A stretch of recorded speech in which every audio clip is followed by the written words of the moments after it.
Bonsoir tout le monde. Good evening, everyone. Je vais déclarer la séance du Conseil ouverte. Merci, Monsieur le greffier. Merci beaucoup. All public meetings of Moncton City Council are simultaneously translated.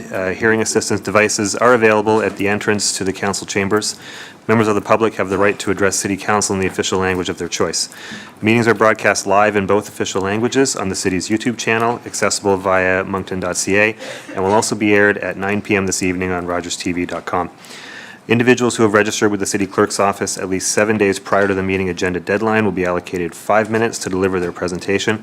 All other public presenters will be allotted 2 minutes. A 1-minute warning will be provided to indicate the time remaining.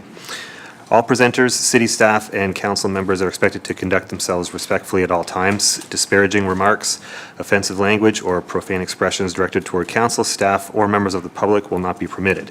Any breach of this code of conduct may result in the presenter being directed to leave the council chambers at the discretion of the chair.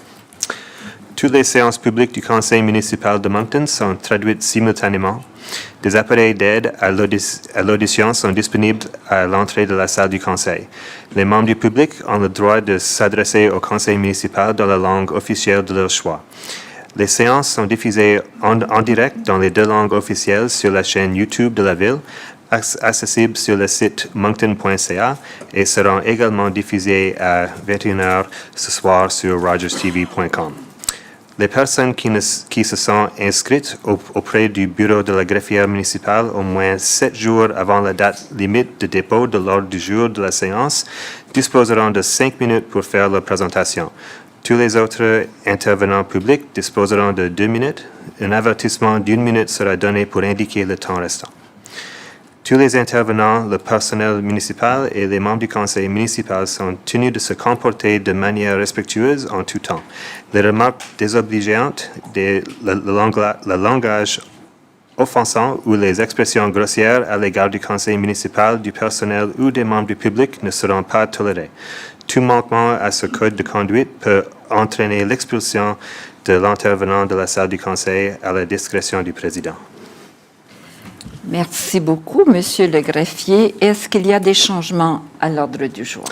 We have one addition, which is actually a resolution to appoint me as interim city clerk for this evening, in the absence of our regular city clerk and deputy clerk. That resolution has been circulated to council, so I won't read it, but we will require a mover and a seconder, and this will be just a vote by show of hands. So Conseiller Richard and Conseiller Steves moved and seconded. Are there any questions? If not, no. So we will do a show of hands for the vote. Donc, tout le monde est d'accord? C'est beau. Merci. Thank you. Welcome, Nick. I'm really happy to share the space with you this evening, and I hope you're good at pushing buttons, because I'm not.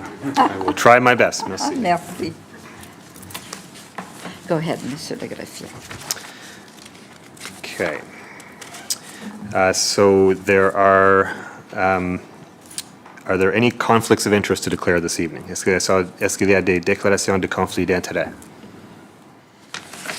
So have we moved the agenda? Oh, Hasn't been moved yet, and seconded. So, Conseiller Léger, Conseiller Leblanc, moved and seconded.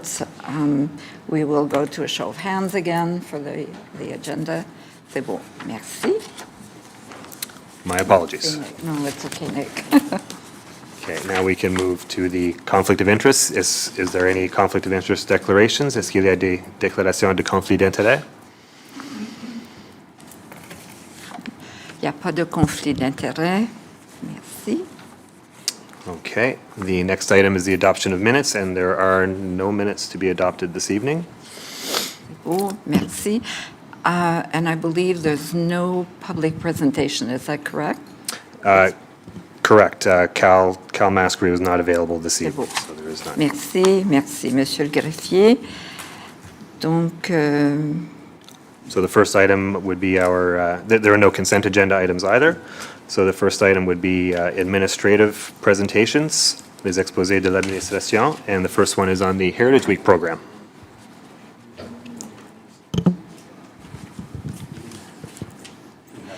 We didn't have anybody registered, no. No, no. As Chair of the Heritage Conservation Board, I would like to take the opportunity to warmly invite you all to join the celebration of our 6th annual Heritage Week. Je tiens également à exprimer mes sincères remerciements au personnel dévoué de Ressurgo et de DMCI qui travaillent sans relâche avec le Comité Héritage chaque année à l'organisation de cet événement qui contribue grandement à son succès. Aujourd'hui, je voulais prendre le micro pour cette raison. Additionally, I would also like to express our deep appreciation to our Senior Planner and Heritage Conservation Officer, Jean-Pierre Charles, for the important work he does every day to preserve and protect our city's heritage, and that with the precious support of you all, Madame la Mairesse and you councillors. Sur ce, il me fait maintenant grand plaisir d'inviter Sophie Offray à venir prendre la parole pour procéder au lancement officiel de notre Semaine du patrimoine 2025. Bonsoir, Sophie. Bonsoir. Thank you for having us part of your agenda this evening. So I'm here to present what we have in store for this year's program. Heritage Week, there will be something happening every day from October 14th to the 18th. So things will kick off with our Culture and Heritage Scavenger Hunt. It's a fun, family-friendly way to discover the cultural and historic landscapes of Moncton. There's a chance to win prizes. And this year, in celebration of the 150th anniversary of the firefighters, the Moncton firefighters, we will be focusing on historic moments and locations related to that. Then, on the evening of Wednesday, October 15th, at the Aberdeen Cultural Centre, we'll be hosting the annual Heritage Awards ceremony. This is in partnership with the Downtown Moncton Centre-Ville. And we will be presenting awards for 4 different categories as listed here, as well as in the brochures. There's some available at the entrance, as well as online on moncton.ca. We will also be handing out 3 heritage plaques for locations, as you can see here. So the Rand House on Botsford Street, as well as the former number 2 fire station on St. George, and the former Moncton and Regional Public Library on Highfield Street. Then on Thursday, this year, we'll be doing a call out to the community for historic photos. We want folks to go digging in their attics. We want them to look through old memory shoeboxes.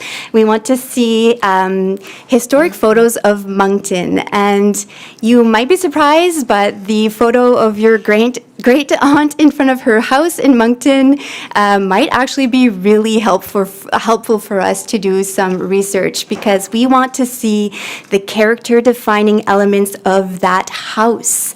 We want to see streetscapes in Moncton, old businesses that would have existed and might not be there today.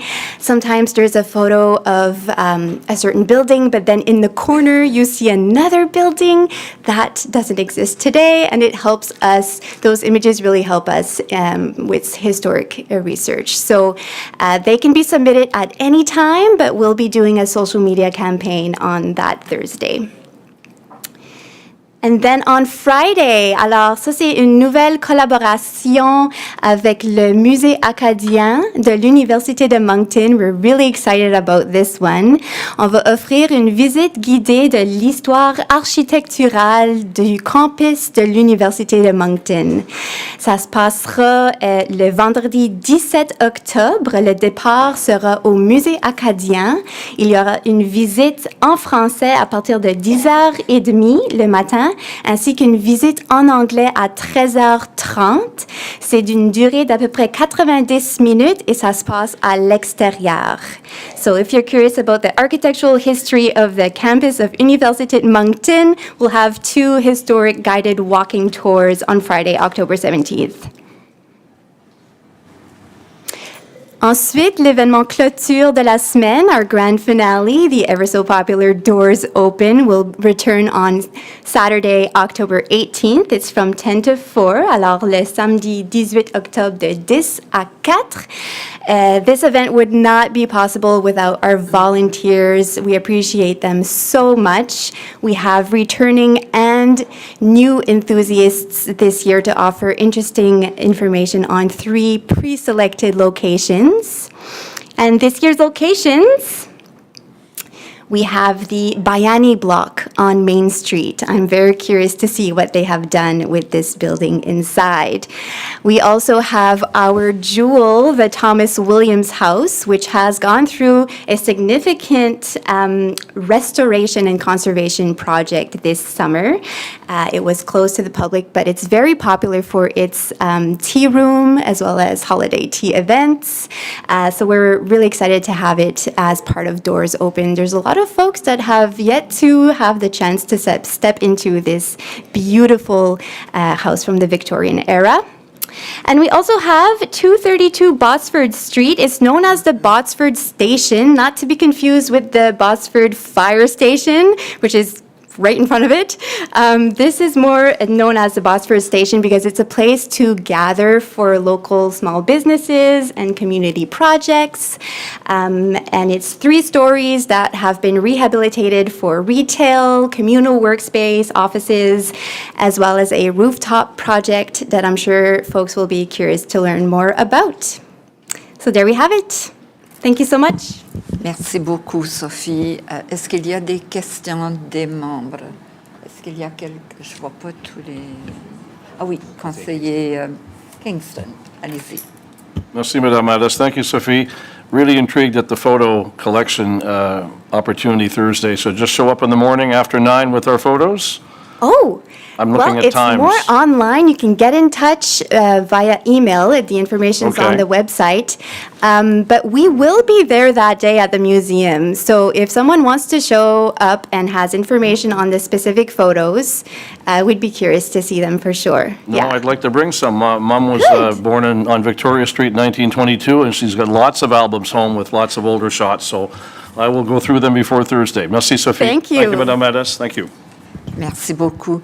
Thank you, everyone, and thank you for the wonderful work that you do. Really, it's very much appreciated. Merci, Jean-Pierre and Linda. Merci à vous. Monsieur le greffier. Merci. The next presentation from administration is a verbal presentation on Fire Prevention Week by our Fire Chief, Conrad Landry.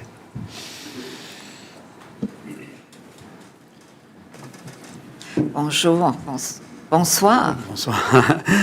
Good afternoon, Your Worship, Member of Council.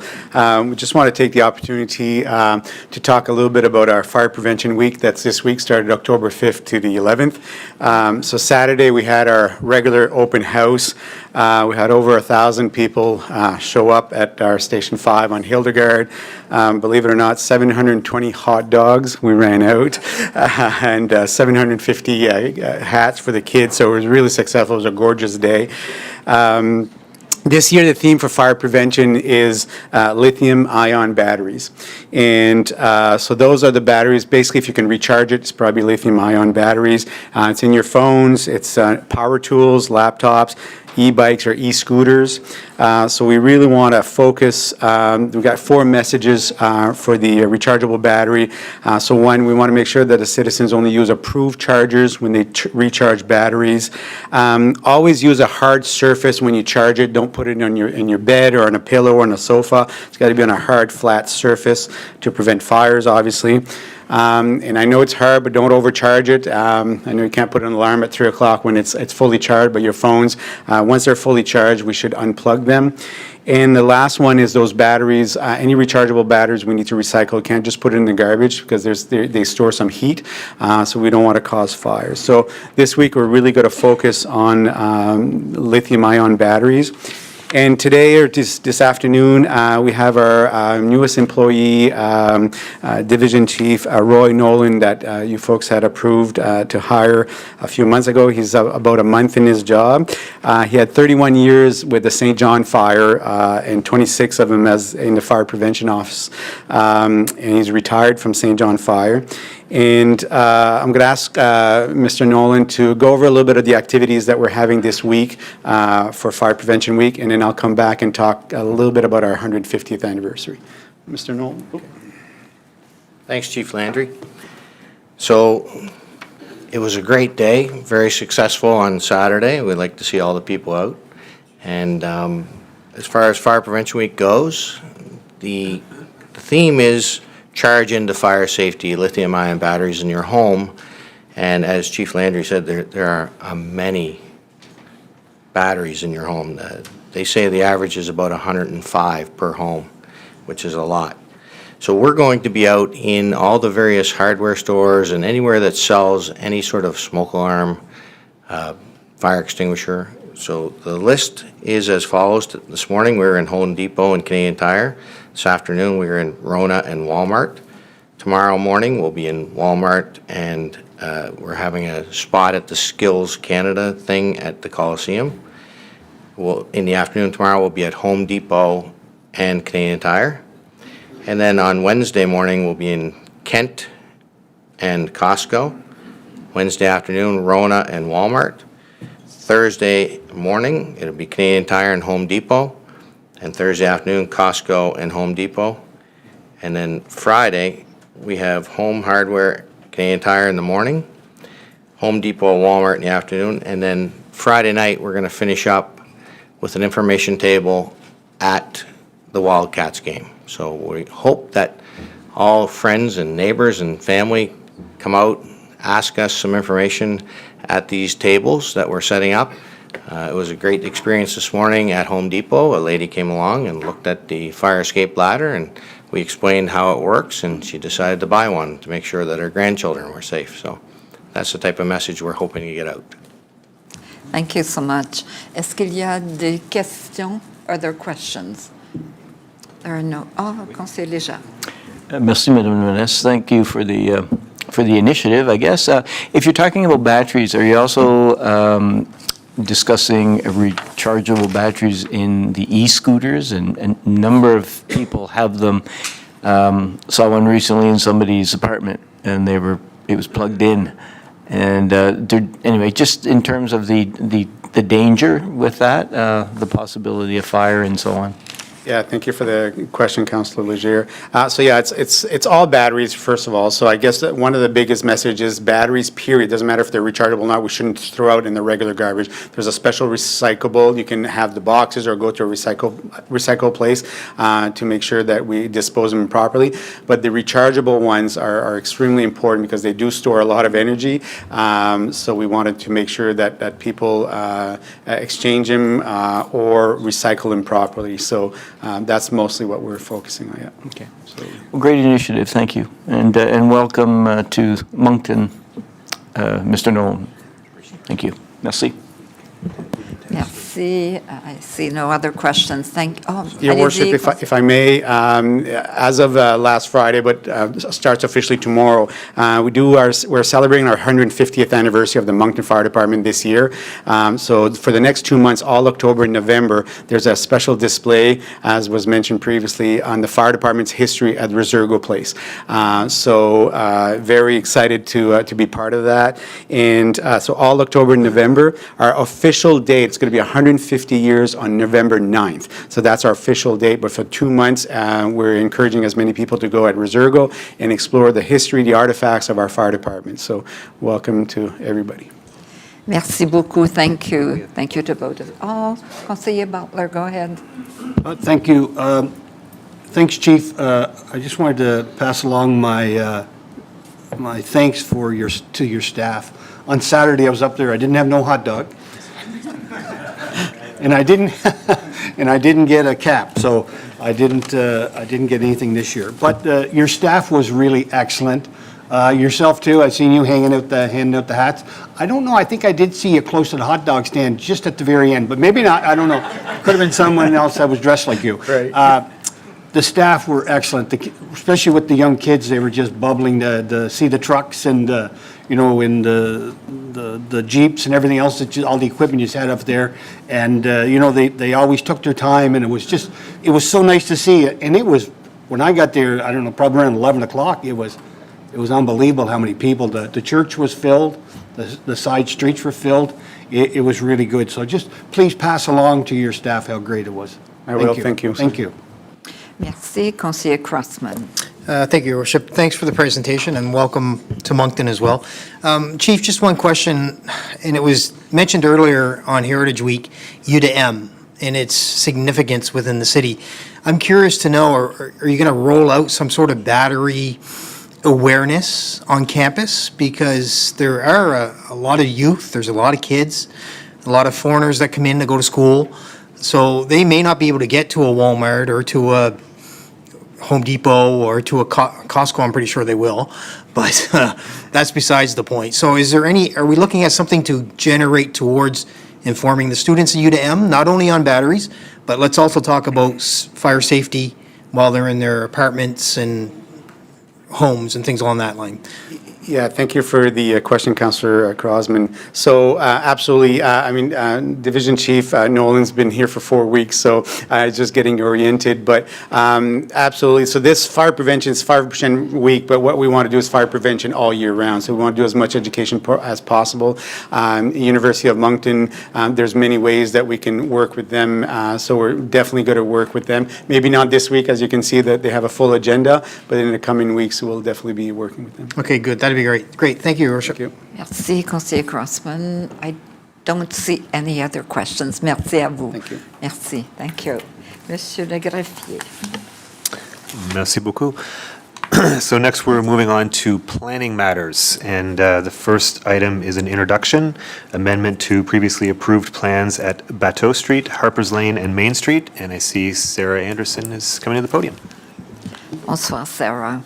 Bonsoir. All right.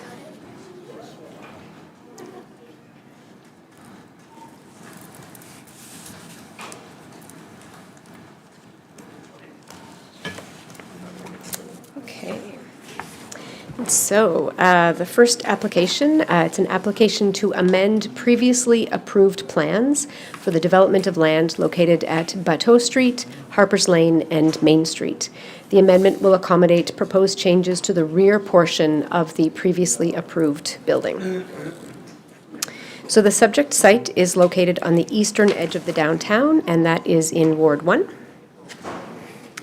The site has frontage on 3 public streets. That's Main Street to the south, Bateau Street to the west, and Harpers Lane to the north. It's surrounded by a mix of uses. The Staples is to the east and the Superstore is to the northeast, and both of these are zoned SC, or suburban commercial. To the south, across the street, are several commercial businesses and strip malls, and those are zoned CBD, or Central Business District. To the west is a large vacant lot that's zoned primarily CBD. It does have 2 small sections of land that are zoned UR, or urban residential, and the subject site is currently vacant. So in 2023, the landowner successfully rezoned this land for a mixed-use development with a 2-story podium with commercial and restaurant uses facing Main Street. Above the podium was a 30-story residential tower. The rear portion of the building was proposed to be 5 stories with a mix of row houses, residential units on the 4th and 5th floors, and then parking underground and behind the residential units in that 5-story back portion.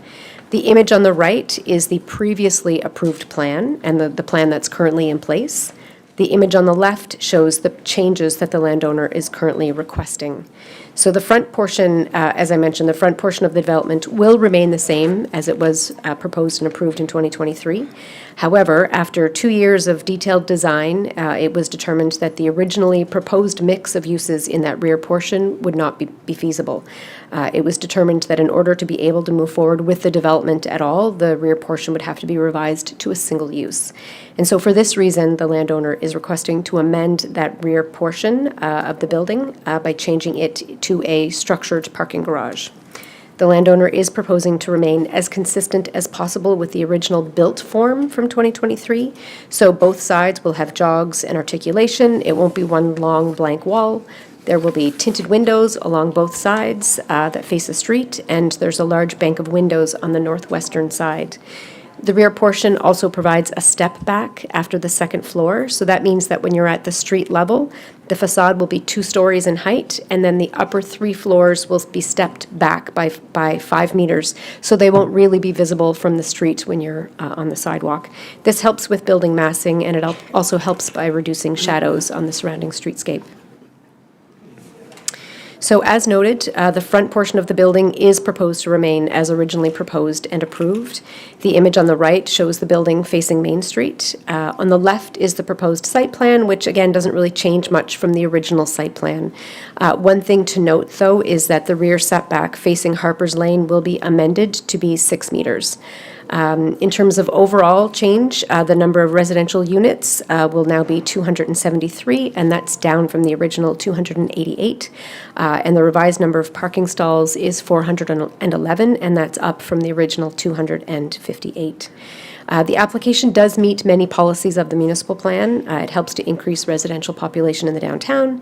It helps to reduce surface parking needs by providing underground and structured parking. And as noted, again, the original 2023 development has already been approved with the podium and the commercial uses facing Main Street. What is being requested at this time is just to amend that rear portion of the development to house only a parking garage rather than a mixed-use building that was originally proposed. So in terms of a recommendation, administration recommends that Moncton City Council proceed with the zoning bylaw amendment. And number 1, it give first reading to the zoning bylaw amendment Z 222.53, that the bylaw be referred to the Planning Advisory Committee for their written views, and that a public hearing be set for November 3rd, 2025. And the amendment, if approved, should be subject to a resolution with a number of conditions. These are the same conditions that are currently approved for the site. Nothing has changed other than the last condition, which notes that the rear yard setback will remain at 6 meters. So with that, I am happy to answer any questions. Merci beaucoup, Sarah. Could I have a mover and a seconder for the motion, please? Conseiller Kingston and Conseiller Crossman. C'est beau, merci. Are there questions? Conseiller Léger.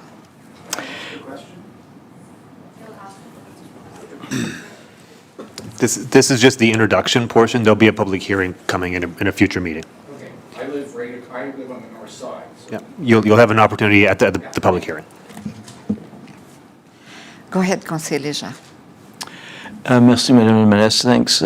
Any idea, once this goes through a public hearing and so on, if it's approved, when the construction would begin?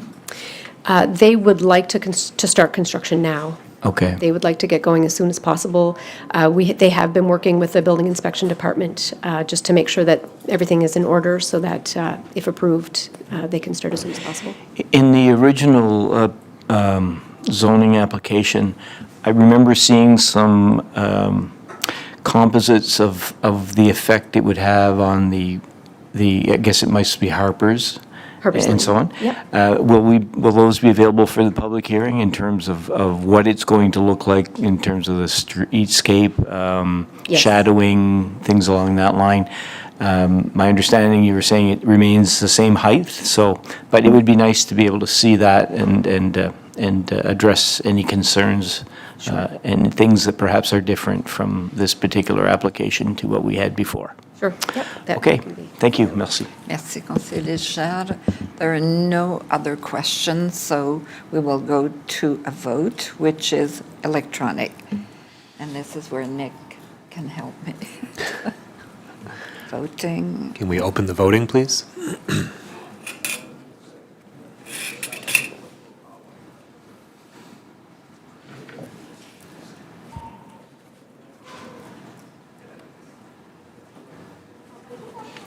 We can close the voting. Thank you. Motion carried unanimously. Merci. Thank you. Monsieur le greffier.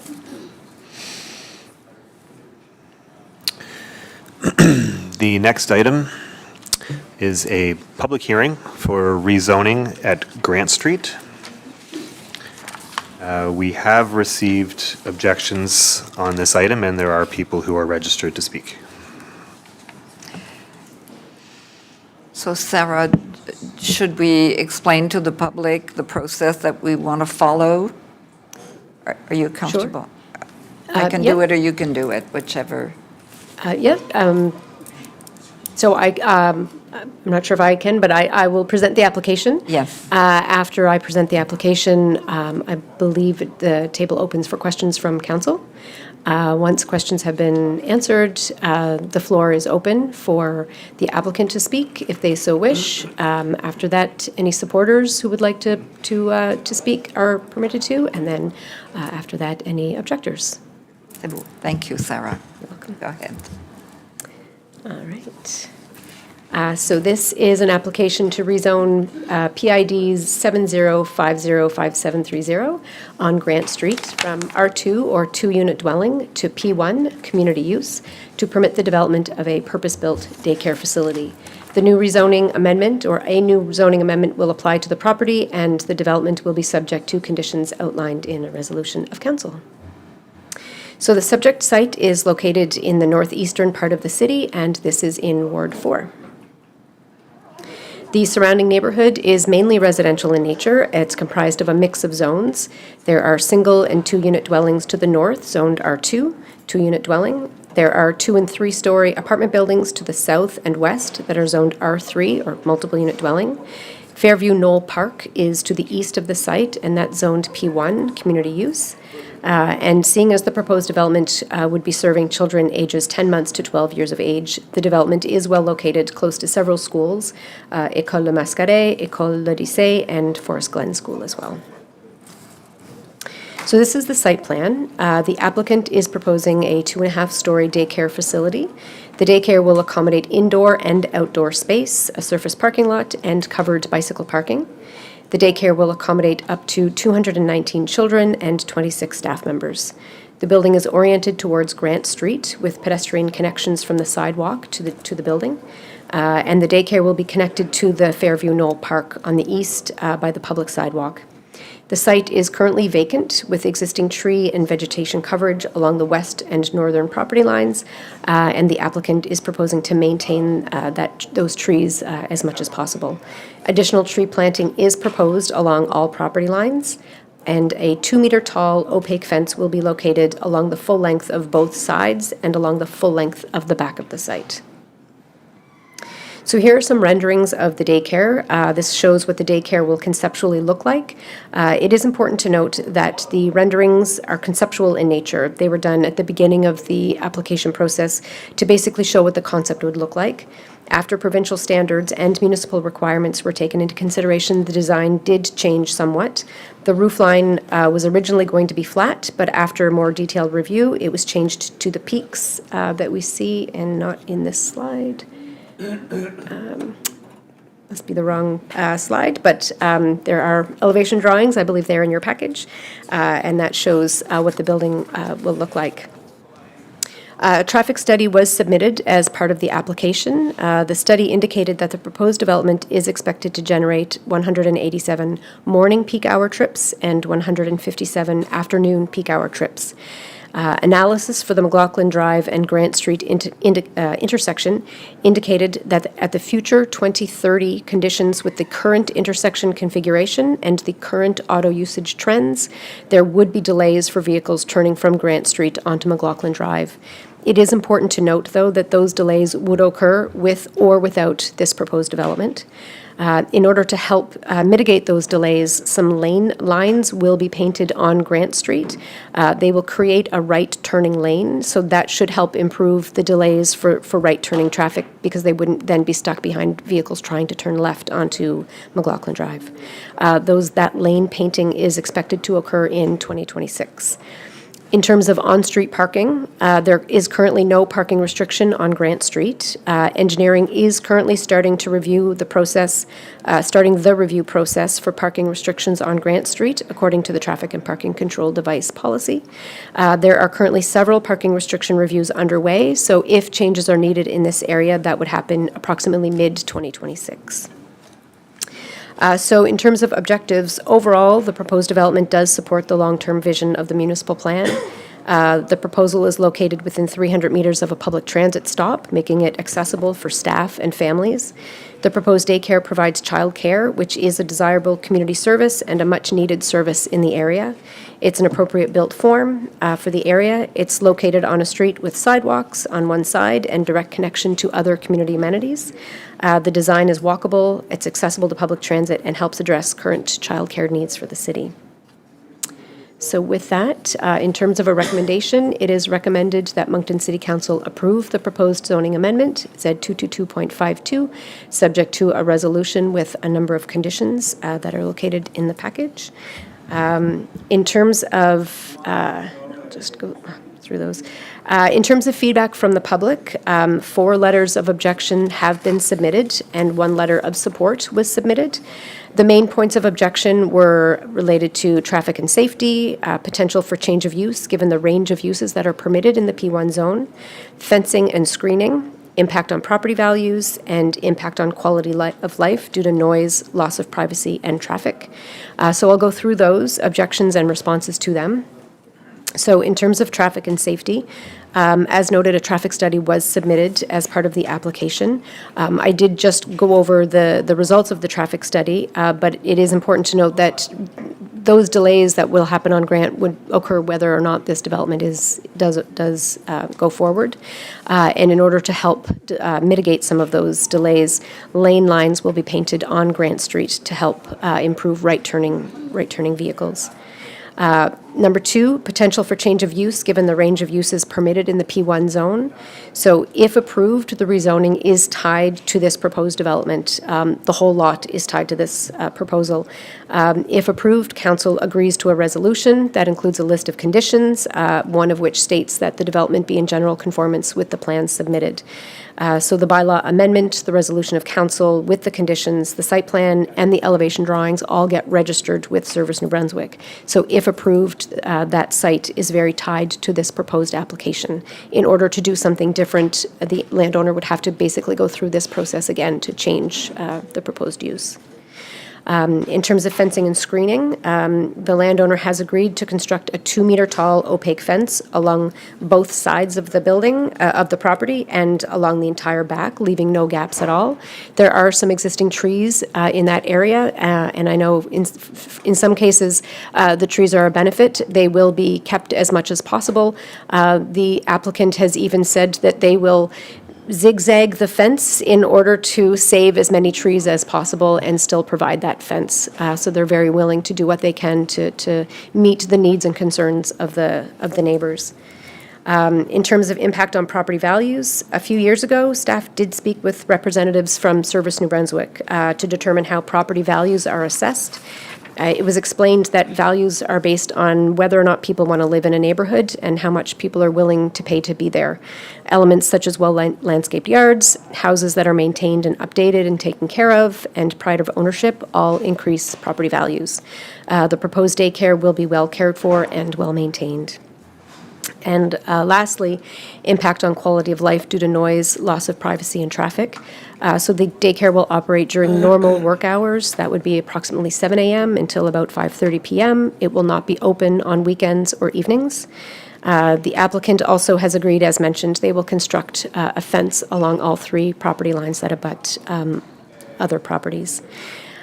So in terms of the letter of support, we did get 1 letter of support. It is from residents who live across from 2 similar large daycares on Ryan Street that are owned by this same operator.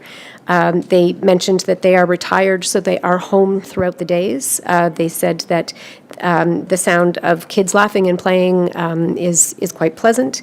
They commented that there is a little traffic from 7 to 9 in the morning and from 4 to 6 in the afternoon, but the rest of the day and also weekends and holidays, there is no traffic. They have had no problems whatsoever with these businesses. And the applicant, who may or may not want to speak, I'm not sure, but he did submit a letter this afternoon, which I wasn't able to get to council, but did mention that he wants to be a good neighbor. He prides himself on his business. He wants to pass his business down to his children. He owns several other daycares throughout Moncton, Riverview, and Dieppe. He has never had any problems or any complaints from any neighbors, but he's definitely open to feedback and working on any concerns that any residents have. He cares deeply about the neighborhoods that they operate in, and he works to ensure that his facilities enhance a neighborhood, not detract from it. He also mentioned, which I thought was kind of interesting, that they have a communication app to coordinate drop-offs and pickups for parents so that there's not a lot of loitering. Parents come in at their designated time, drop off their kids, and away they go. I guess that was it, just basically that he's looking to be a good neighbor in this situation. And that is it for me. I'm happy to answer any questions. Thank you so much, Sarah. Is the applicant here, and would you like to speak? You don't have to. I do have to.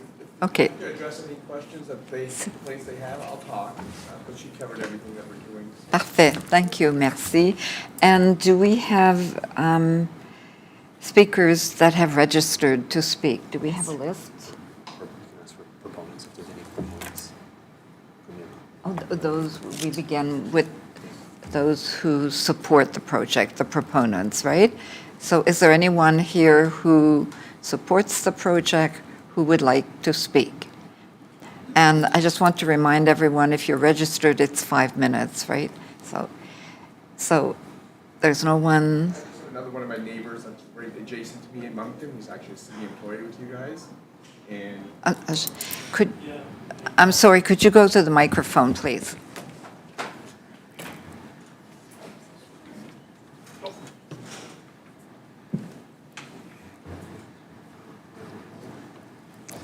Good evening. She live? How you doing? Yeah, no, I just wanted to say that he's been my neighbor for the last 8 years. He's built 2 daycares there, and I have no complaints at all with his facility. The garbage is kept clean. The kids, you hear the kids a little bit, but who doesn't like that? It's like I say, it's been 8 years, and traffic, as far as that goes, even that's not really that bad for half an hour or an hour. But yeah, no issues at all. Just the property's kept well, and we're good. Thank you. Thank you so much. Can you please state your name for the record? It's Paul Jeffrey. Paul Jeffrey? Yeah. Thank you. And if there's no one else who supports the project, could we have those who object? And do we have a list? We do have a list. The first name on my list is André Després.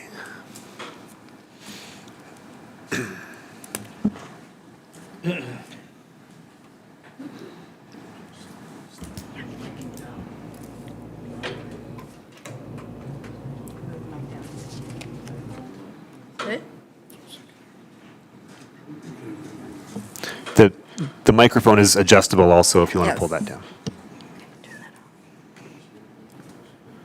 Put that here. Good. Are you able to hear me? Bonsoir. Good evening. Thank you.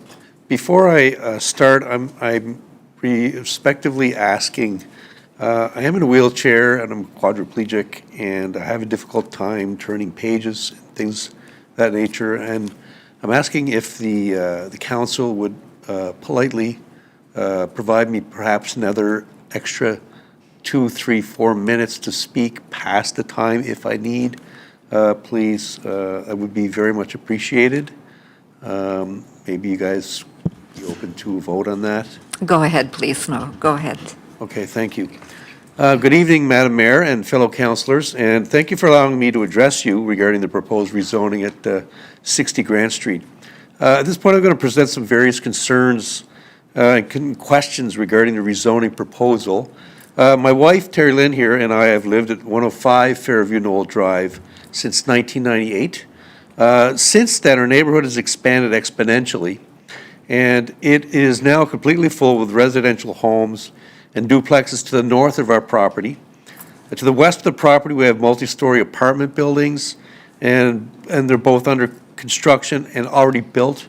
To the south of our property, there's numerous large multi-unit apartment buildings that Sarah had addressed earlier. In my experience living in the neighborhood since building there in 1998, the population has mostly consisted of students from the university and people working or living in the Elmwood area. Over the past several years, we've experienced a population explosion, as you know, due to immigration, more students, and the addition of a seniors residence on Murphy Avenue. I'm actually quite proud that Moncton has this diversity. However, you may be asking, how does this relate to the rezoning at hand? So let me elaborate on this. If this rezoning is approved, I will have a park in front of my home. I'll have a park in behind my home. This is nice in principle, but let me point out some of the following concerns based on my experience from living at 105 Fairview Knoll Drive across from Fairview Knoll Park. So please consider these issues that have occurred in the past in our park when you debate and vote on this plan. Incidents and concerns. We had a high-speed police chase through the park last year that ended in the police taking down a perpetrator at gunpoint. We had the destruction and burning down of a newly constructed park and a gazebo. Ongoing defacing and graffiti in the park, including lewd images, anti-Semitic and racist graffiti on the play structures and the walkways. We have very early morning and overnight loitering and drug dealing. We've discovered, that is discovery of various drug paraphernalia, including spent needles and glass pipes. There was a stabbing there last year in the park, and the victim ended up bleeding out on my neighbor Jake Desprez's porch, who lives beside me. Loud noise, yelling, and music in the park and parking lot during early mornings and late nights. Monsieur Desprez, may I ask a question, please? Sure, What absolutely. does this have to do with the daycare? Can you I'm just? going to Okay. get to that, ma'am. C'est Thank beau. you. Merci. Speeding into the park and parking lot, I witnessed car driving very fast down the road on the Hennessy into the parking lot, and it flew in there. Vehicles, four-wheelers, motorcycles doing donuts in the park day and night. People now hang out on my lawn, including adults and children. Numerous assaults and fights involving both adults and adolescents. Frequent hangouts by students from Odyssey High School, and I've witnessed student brawl at the park, break and enter into our garage, frequent break-ins into vehicles, smashed windows, slashed tires, objects such as rocks, paint, and pop cans thrown at our home. Fireworks fired directly at my home. Our home was pepper sprayed with paintballs one night. A group of kids came to our window. They looked in and made a gun gesture with their hands pointing at me. A homeless gentleman lived under the gazebo for almost a year and was finally removed by police. Homeless individuals living in the trees beside the park, and our neighbor's car was stolen out of his driveway. Now to address what you indicated, Madam Mayor, we already have a park in front of us. If this is approved, we will now have a park behind us, and I'm telling you, this is going to happen. I don't think these types of incidents will happen just in front of us. They're going to happen behind us in the new proposed park. This could and likely will be a potential nightmare for the property owner, Mr. LeBlanc, and as well as us residents along Fairview Knoll Drive. We need to feel safe and secure, and this is a top priority. I don't want to sound very hyperbolic, but or like I'm making things up. I'm not just worried about the possibility that these things are going to happen. They are going to happen. The increased urban sprawl in this rapidly developing area is already causing issues. The proposed development is being placed in an area that is, in my opinion, a different quote-unquote animal than the other areas where the developer currently operates daycares for the reasons already mentioned. As you can see, I'm in a wheelchair. I have a wife, I have twin daughters, and my service dog Bailey. I get scared. I can't defend my family like the average person. The general growth of the city is growing and expanding at a very high rate. We're expanding and experiencing a building boom, as you know. I'm proud to live in Moncton, and it's exciting to see this growth. However, Park's going to be placed in a dense urban residential and commercial area. We have high traffic during the morning and evening rush hours on Elmwood, McLaughlin, Hennessy, and Morton Avenue. I'm also very concerned about children playing in this neighborhood. Someone's going to get killed or injured. And I say this because children are everywhere. They're on scooters, they're on bikes, or they're just walking. Many of them do not wear helmets, and they show little respect for traffic rules. We have a young boy who lives up the road from us. He's in a wheelchair. I see him coming up the road to play. As a wheelchair user myself, I'm really concerned for that young boy. And I want to make sure that his family feels safe as well. With respect to recommendations, if this rezoning goes through, I'd like to recommend the following be done and voted on. Security cameras in the play park behind my home. Ample lighting in the play park across from and behind my home where the daycare and play area are proposed. I'd like to propose a fence along the southern portion of Grant Street from east to west facing the sidewalk along Grant Street. So essentially fencing the entire proposed daycare site, north, south, east, and west. Speed signage at Fairview Knoll Drive to reduce speed, perhaps flashing lights or even speed bumps. A recommendation for regular maintenance of the fence and trees around the proposed daycare and park that are going to be planted and installed. I'm very worried about the security in this area. Video cameras only work so much. As you're aware, these perpetrators often wear hoodies and masks, and it's making it impossible to identify them. In closing, I have one other thing. I would like to see an increased police presence, more than there is now. I've called police on numerous occasions. They're busy, they don't show up. Even the park police, sometimes they come, sometimes they don't. I'd like to see an increased presence of at least them when I call to more frequent drive-bys by these individuals and/or bylaws officers. In conclusion, if the rezoning goes through, and I will not support it without the additional recommendations that I've just outlined in this presentation. I really thank you for your time and the extra time you've given me to speak. Merci, Monsieur Després. Merci beaucoup. Donc, is there anyone else registered? Yes, Go ahead, yes, there Monsieur are. Greffier. Guy Chamberlain? Is there?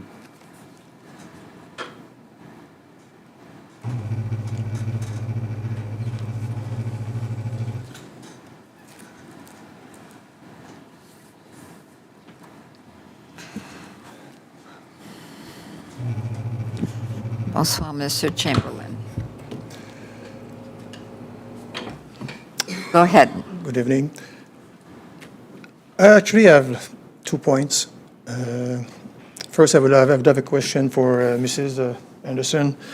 When she mentioned that the vocation of the lot could not be changed, I realized that it would have to stay as a daycare. But would it be possible to double the size of it, or would it be possible to, expand the place without coming back to in front of the city council? So we will answer your question. Okay. Go ahead, and then Sarah will answer your question. My second point is with the value of the property. Go ahead. I did probably the same type of research that Mrs. Anderson did. I did an AI search. I got the same result of what she read. But with all due respect, I dig a bit further, and I found other information on the. There's a lot of information on the internet, and I found a website from the Century 21 and Remax that state the opposite. That state that any business, any noise source, do actually affect the value of a property. So basically, I do not agree with the fact that that will not affect the value of our property. That's basically all I had to say. Est-ce que c'est tous vos questions, là? Oui, Oui, c'est beau. Donc, on va entendre la prochaine personne, puis on va vous revenir. Donc, la prochaine. Next on the list is Julie Fournier. Bonsoir. Bonsoir, Madame la mairesse. Bonsoir, conseillers et conseillères. Moi, j'habite sur la Fairview Nord, à 87. 3 maisons de André, puis je suis la voisine de Guy. Moi, mon point que je voulais apporter ce soir, c'était plus par rapport à la sécurité, à cause que cette zone-là est une zone où il y a beaucoup de trafic, surtout dans les heures de pointe, juste avant que l'école commence ou quand l'école finit. Puis les heures normales de travail, comme de tôt le matin de 8 à 9 ou vers l'après-midi de 4 à 5. Moi, c'est ça, je travaille en ville. Je conduis à chaque matin, puis je traverse la McLaughlin. Je dois tourner à gauche avec le corridor de la rue McLaughlin, qui est un corridor de trafic important qui va vers le centre-ville. J'avoue qu'à chaque matin, moi, je traverse de la Hennessy. Alors, je dois tourner à gauche. Puis, chaque matin, ça m'inquiète parce que le trafic est tellement dense, parce qu'il y a des autobus de ville, des autobus scolaires, qui sont des gros véhicules. Puis, ça nous limite à voir c'est quoi le trafic qui s'en vient. Fait qu'à chaque matin, j'ai comme ça peur-là. Puis, quand j'ai su pour le projet, je me dis, ça va augmenter la densité du trafic dans les heures de pointe. On a des écoliers qui marchent. Il y a les nouveaux scooters qui se promènent à grande vitesse. On a les écoliers qui attendent l'autobus, les citoyens qui attendent l'autobus de ville. Fait que je m'inquiétais. Je sais que vous avez mentionné au début, Sarah a mentionné qu'il y a eu une étude de trafic. Mais je crois que les rues, je n'ai pas trop compris qu'est-ce qu'étaient les solutions puis où ce qu'était l'étude qui avait été faite. J'ai compris la McLaughlin, puis il y avait aussi la Grant, mais il y a aussi la Hennessy. Puis il y a aussi, si on regarde la map, qu'est-ce qui encadre ce projet-là? Il y a aussi la Elmwood, puis il y a aussi la Morton. Fait que c'est tous des gros corridors qui se dirigent soit dans des artères, c'est toutes des artères très denses le matin et le soir quand on vient de travailler. Alors moi, c'est ça qui m'inquiète. Puis peut-être que vous allez m'expliquer comment ça marche, l'évaluation du trafic puis de la sécurité des citoyens qui restent dans ce coin-là. Puis aussi, j'ai pas tout à fait compris qu'est-ce qui seront les solutions. Je sais qu'il y aura peut-être un passage pour tourner à droite, mais j'ai pas compris pour tourner à gauche sur la McLaughlin, puis aussi dans les autres artères que j'ai mentionnées principaux. Merci, Madame Fournier. Merci beaucoup. I believe those are all the objectors that we have. So, Sarah, do you want to come up and address the concerns of the speakers, please? All right. In terms of the, Mr. Chamberlain's questions, in terms of can they expand? So the condition that is associated with the development is that it be in general conformance with the plan submitted. So potentially a small addition potentially could be approved, but any changes that would have an impact on the neighborhood, that would definitely have to come back through council. What is being approved today is 216 kids, I believe, 219 children. And so that's already a pretty substantial daycare. Any more than that would accommodate more children would come back to council, because that would have an increase or a change in the neighborhood. In terms of the property values, I'm not a property assessor. I did speak to someone, it was a number of years ago now, AI wasn't really in existence at the time, so things may have changed, but that was essentially what I was told, was property values are assessed based on if people want to live in that neighborhood. I have heard in other areas that daycares enhance the value of a neighborhood because it means that it's walkable and parents can walk their kids to daycares, or their kids after school can get to the daycare easily. But that's something I've heard. I can't confirm that is true or not necessarily. In terms of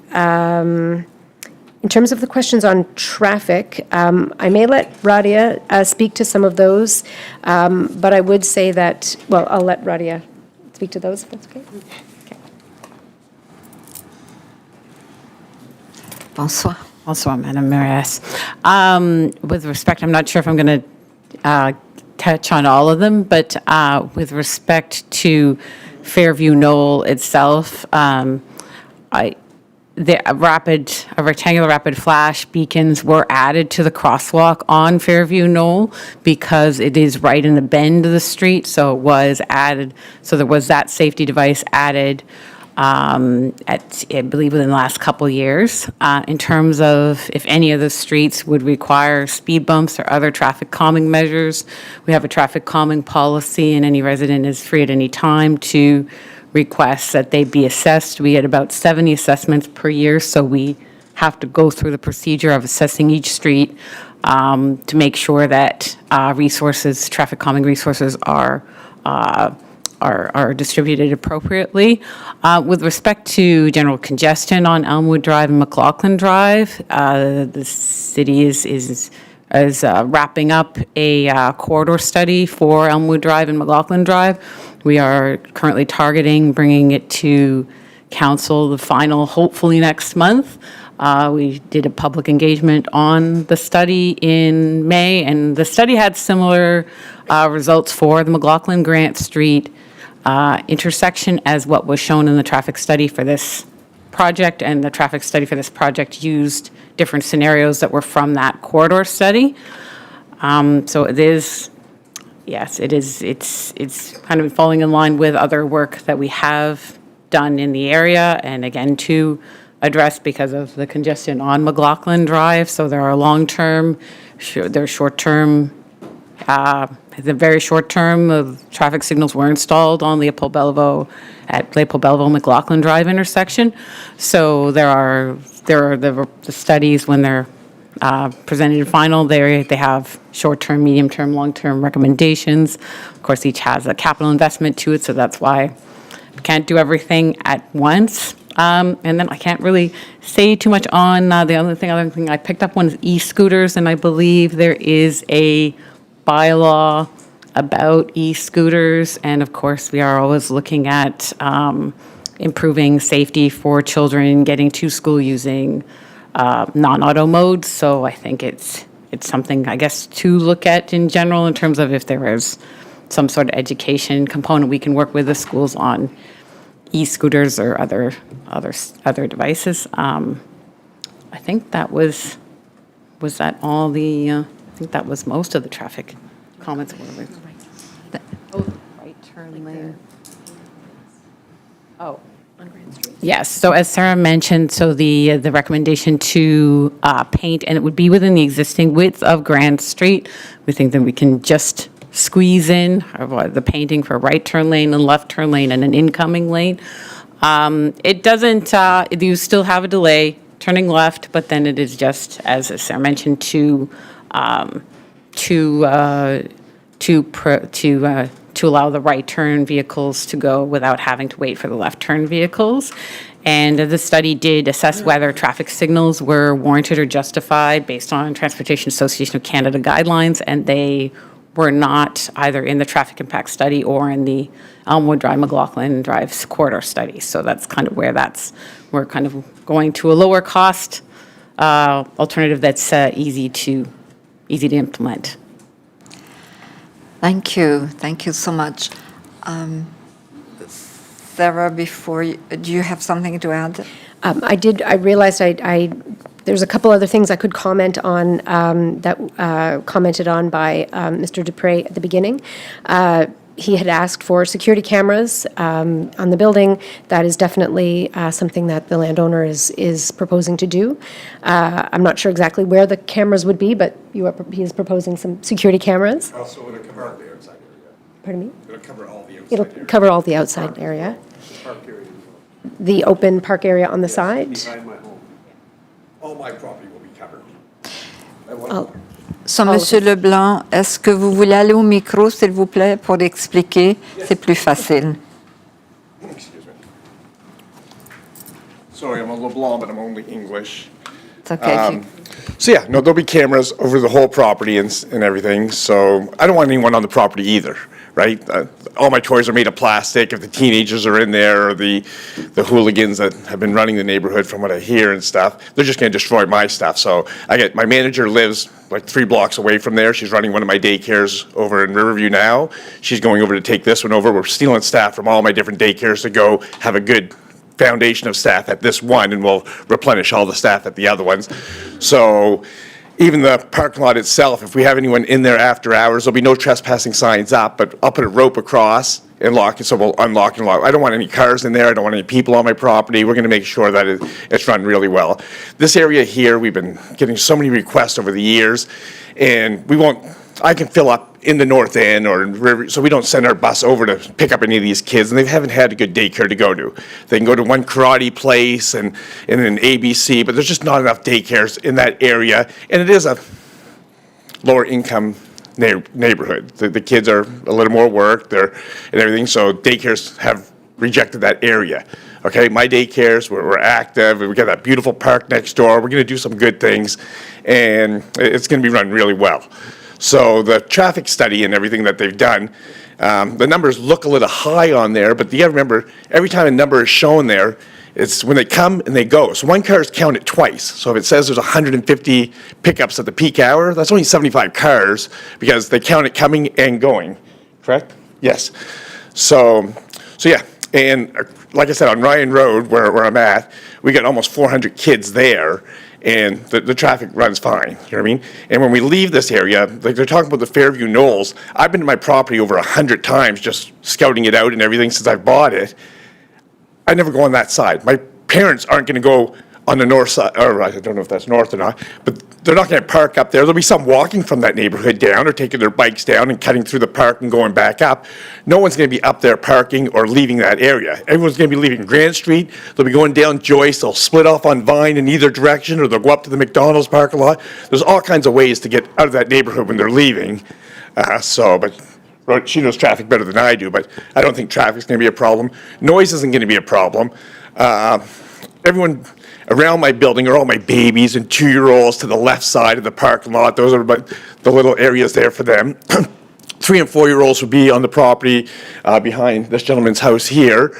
They go outside for an hour and a half to 2 hours in the morning, and they go outside at the end of the day when there's, like we go outside at 4 o'clock, maybe 3:45, and they start getting picked up at 3, 4, and we bring all their bags outside, their book bags, everything, so the cars are in and they're out. We don't want any congestion and stuff, so it takes 2 minutes to do a pickup because everything's outside. If the parents want to talk to my staff, they do that through the app, and during the day, when the kids are napping or having their downtime and stuff, that's when we talk to all the parents to tell them how the kids are doing and everything.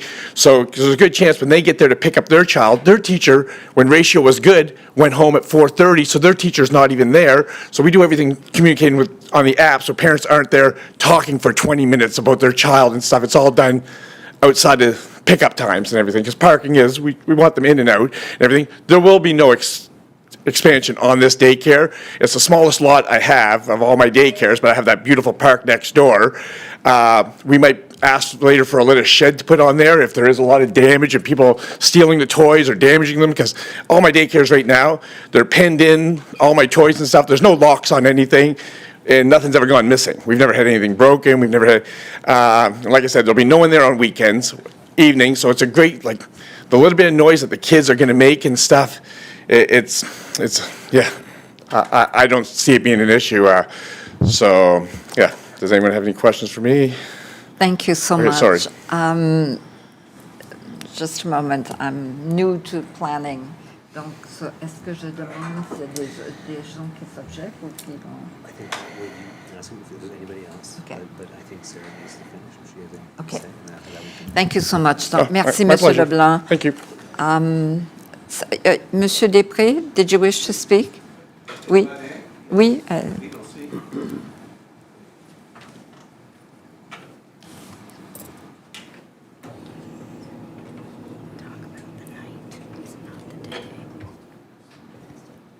Just, there's two items. I want to add a rebuttal to this lady here, I don't remember your name, I'm sorry, talking about these flashing signs along Fairview Knoll, or, sorry, flashing lights to slow down traffic in the cross.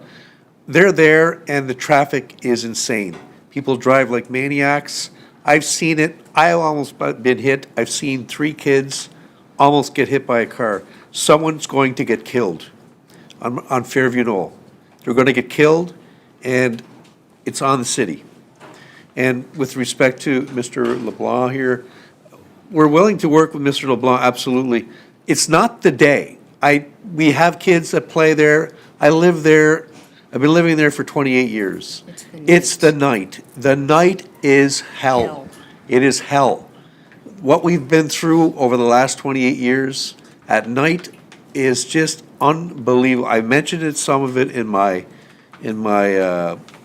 discussion with you tonight. If it's not completely fenced in, I'm telling you, it's going to happen. You're going to find homeless, needles, everything in there. But I just want to know that Mr. LeBlanc knows that we're willing to work with him and be good neighbors, but it's not the day, it's the night. OK. Merci beaucoup, Monsieur Merci Després. beaucoup. Donc, Sarah, did you wish to speak on that?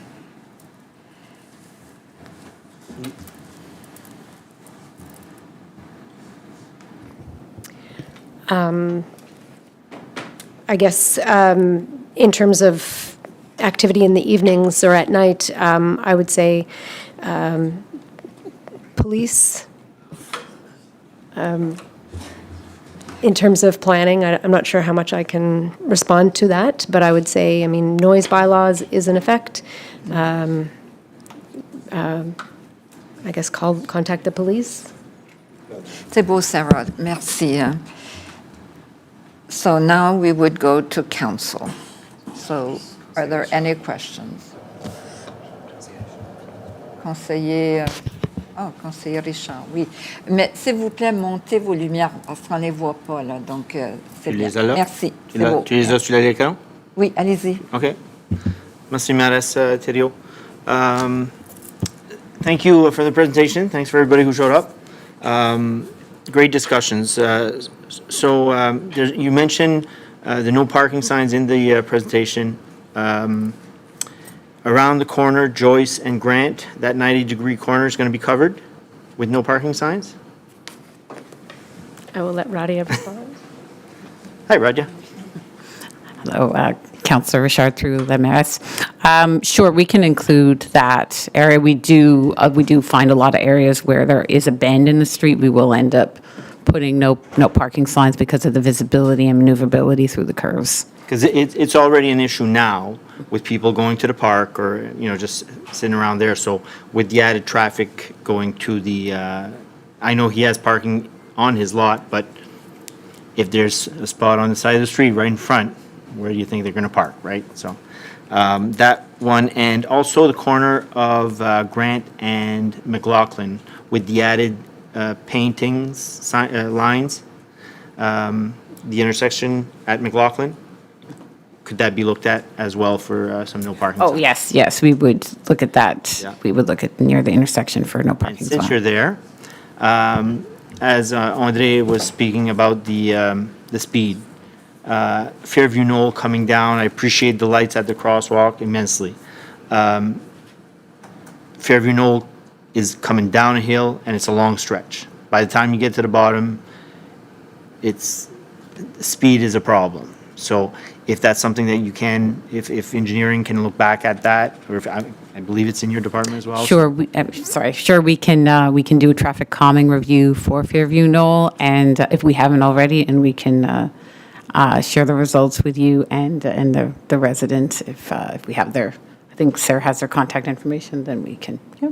Okay, I appreciate that. So that's okay there. I've got a different traffic, going into Fairview Knoll Park. Drop-offs, pickups, parking there just for the, I saw you shake your head, I know. I was told when I did the application, you cannot use that parking lot for anything, you keep your parents out of it, it's not that's for the park, that's part of the. So I understand. Monsieur Leblanc. Recommend, I'm sorry. No. I'm so sorry. Oh, no, no. Loud. But no, Sarah told me that when I was applying for my application, if she's gonna forward this and approve it and be supportive of it, the park was off limits. None of my parents can park in there. They can walk through with their bikes if they're coming from the Fairview Knolls end and stuff, but. My question wasn't to you, sorry. My question wasn't to you. Oh, okay. My question was gonna be to staff, sorry. How can we be watching that? How are we gonna be putting no parking signs for his daycare? Is there a way to, we can't have bylaw watching for cars parking there for pickups, drop-offs? How can we? Well, mitigate that? it's, I mean, it is how it is in the rest of the city is in terms of if we go through the process, if we put up the parking restrictions, then if there are issues, we bring bylaw in at certain times. Usually we know what times the issues are occurring.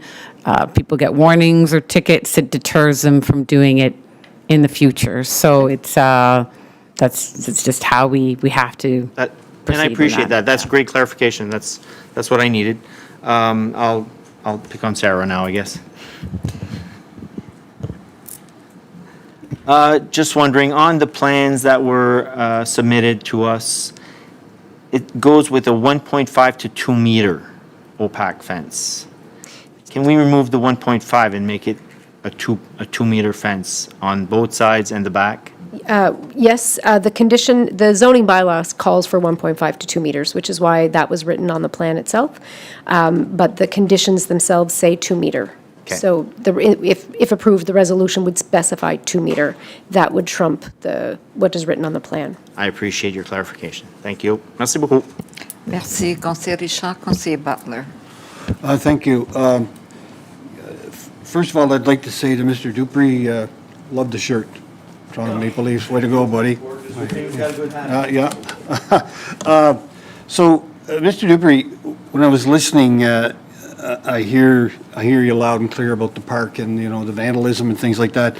And that's why I'm glad that Mr. Preston is here tonight, who's our contact for the RCMP and also in charge of community safety officers.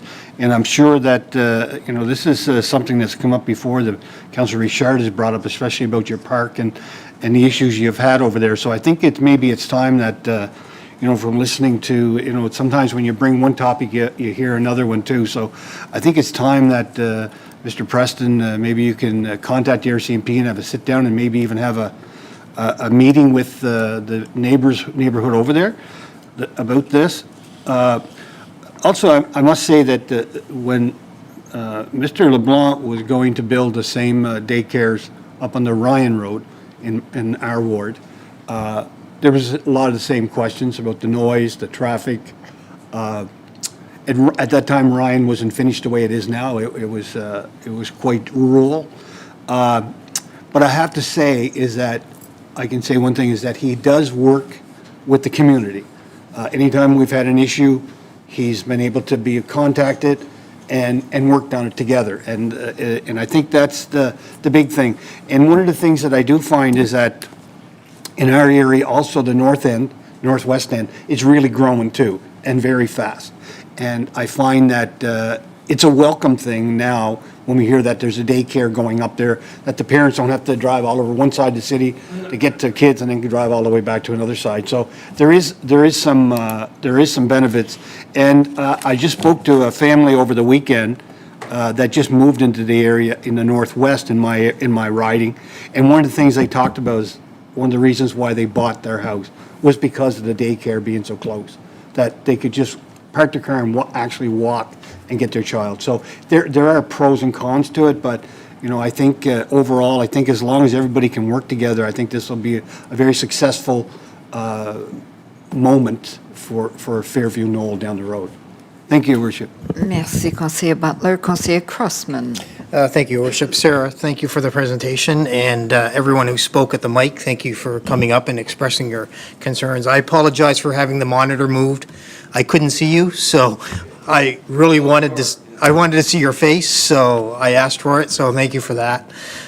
Sarah, the overall project, number one factor here is public safety for the youth, which I can appreciate and understand. But when we get to the end of Granite at McLaughlin, a comment was made earlier where a pocket lane will be put in to turn right so that they can go north on McLaughlin, and left lane will go south on McLaughlin, we'll say. As I look at Google Maps and in and around the area, I live off Elmwood, so going through the area, there's a crosswalk on McLaughlin right before Grant, which would limit left-hand turns from Grant getting up McLaughlin or coming south to the situation that the lady expressed where it takes forever to turn left off of Grant to get onto McLaughlin. I see Radia's getting up. So I think my only question on this whole project is there some way we can look at moving that crosswalk from where it exists now to the other side of Grant, allowing traffic more freedom to turn left to come south down McLaughlin? Just throwing it out there as I see it. So, Councillor Crossman through the Maris. The Elmwood Drive, McLaughlin Drive corridor study actually recommended that as well as narrowing the crossing, just like kind of putting bump outs to narrow the crosswalk distance. It did recommend crosswalk improvements there. At this point, it's a little bit more involved because the Rapid Flash now have concrete bases and aluminum poles. So it's not planned, but it is I think it's in the short-term improvements of the Elmwood Drive, McLaughlin Drive corridor study. That's the reason I bring it up. I understand that Grant comes out and makes McLaughlin. You can go another way through Joyce as well and all that, but I'm just thinking to alleviate the pressure onto McLaughlin turning left, if that light was on the other side, when somebody gets there, a pedestrian gets there for crosswalk, because there's 7 condo buildings or apartment buildings within that area, and the majority seem to be on the left side of Grant as you're going down. So it would be more feasible for people to stay on that side of the street crossing McLaughlin. That's the reason why I brought it up. So if you say it is part of that study, I look forward to seeing the study. So thank you, Your Worship, that's all. Merci, Conseiller Crossman. Conseiller Léger. Merci, Madame la Mairesse. Sarah, I'm curious on and maybe this was addressed, but if we're looking at so many people who are going to drop off their children, I was surprised that the site plan didn't account and make it so that you would drop your kids off and then you would do a complete turn and out again. So what I'm seeing here is, now granted, I heard that there's a strategy for dropping off the kids at different times, but I'm just wondering in terms of the just safety and just the congestion and so on. In my experience, most kids need to be taken out of car seats, and so parents have to park in order to be able to get them into the daycare. So dropping off is really only okay when kids kind of get older.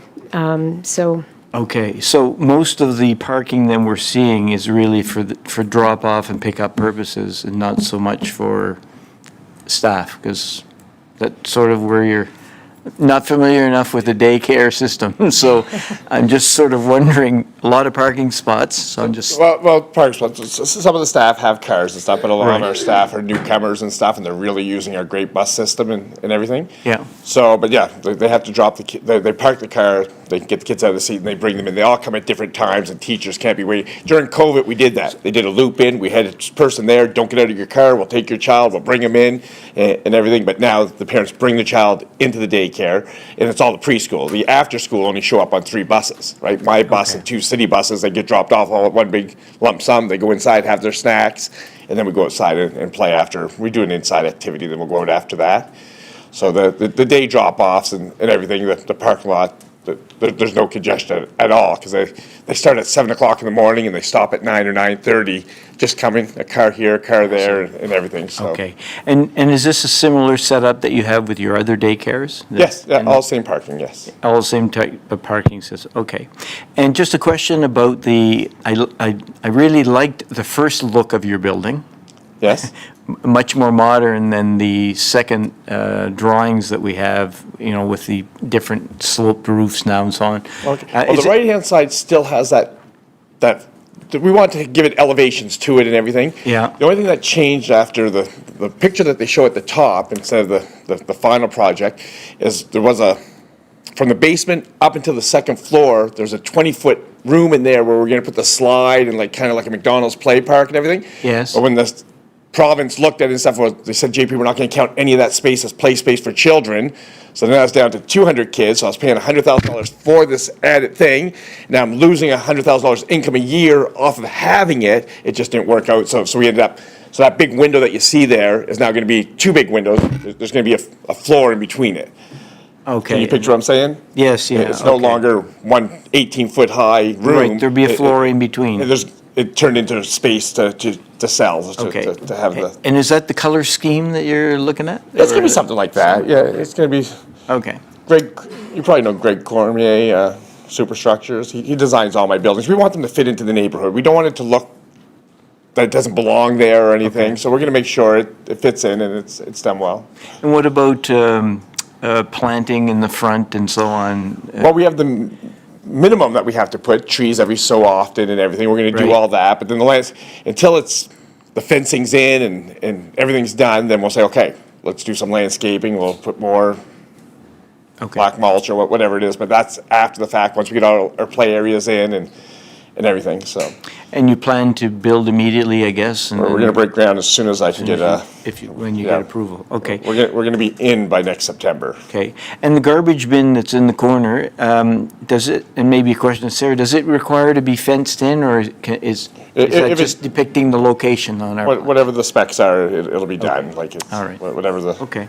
Well, again, thank you for the cooperation, and I think, we certainly need to address the park issues, but I think your daycare could be a very much added amenity to the whole area in the sense of really, bringing a different. We're gonna have instead of being a vacant lot behind their house, they're gonna have a monitored lot that, I don't want anyone on my property. So I'll be there, if they start coming and stuff, I'll be there within a half an hour or 15 minutes if my staff go over.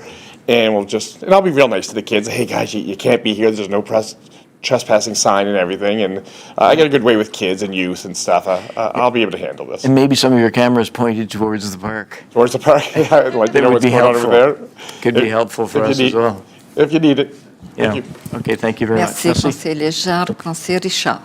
Oui, c'était une question que M. Després avait demandé. He asked about fencing along the south side of the property. That wasn't. Typically, we don't fence the front, the sides, because they abut other people's properties. Those are requirements. In terms of fencing the front, I leave it, it's a provincially licensed facility, so I'm not sure if it's not something that we require, and we don't typically like to see fences along the sidewalk. It kind of takes away that eyes on the street component. Because I understand the whole front, how it would look. The open side on the open park on the east side, I know that was a spot where André had some concern. I don't know if the developer would look at maybe boxing that in on the east side. On the sidewalk? Between your building and the park. Well, that is Fairview boxed. Park. The park, that whole wall is a fence, and it continues. The front side. The front side. If my neighbors, I'll give you my phone number when I leave and stuff. If we have anything there, I just think if I put the fence there, we got the easement already, and then it's gonna have to be back so far. I'm gonna lose a lot of the usable space in the front, depending on the setbacks for the fencing and stuff. I don't know what they are. It wasn't in the plans. But if I'm getting a lot of people in there, my stuff's getting destroyed, I might be coming asking for a variance. Hey, can I put a fence here and stuff? It helps them, it helps me, and everything. That's fair. Anytime I drive through, it's during the day. The neighborhood looks great. I haven't seen any of this stuff they go through at night. I feel bad for them and everything. But whatever we have to do to secure the property and keep my neighbors happy and keep their property safe as well, we're all going to be one big neighborhood. Like we're all. Yeah. That's fair. Yeah, That's fair. They will add security to that area. I just wanted to bring it up since I didn't hear anything back and forth on With the that. fence there, Yeah. they can still walk down to the end of the building, go in the parking lot, and make their way back. And then they're still fenced, like, I can't fence off everything. No. But if I see any traffic going in there after hours and not obeying my You no might want trespassing it signs, yourself, I'm gonna so- rope off the front and just put a little padlock, and my staff will unlock it and stuff. I don't want anyone on my properties after hours ever. Yeah. So. No, I appreciate that. Yeah, that's great. Thanks, guys. Merci. Merci, Conseiller Richard. There are no other questions. Before I declare the public hearing closed, is there anyone else? And I go to council for the decision. Is there anyone else who wishes to speak? But please bring something new to the conversation. Donc, il n'y a rien. Merci. I will now. Oh, you wish to speak? I have two questions. Please go to the mic.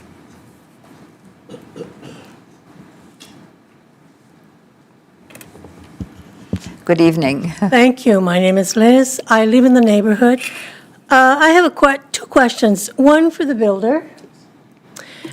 In recent months, we heard the news where a car barreled into a daycare, killed some children.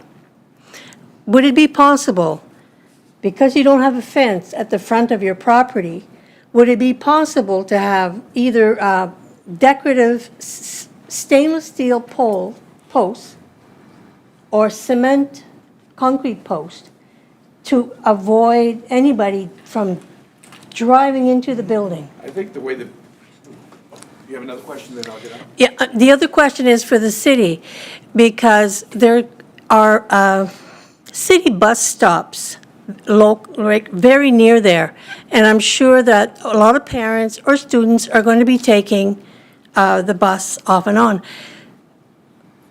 I've taken the bus occasionally, and I noticed that at the bus stop, there's the street, there's the curb, and there's the sidewalk. But between the sidewalk and the curb, on a rainy day, it's just pure mud.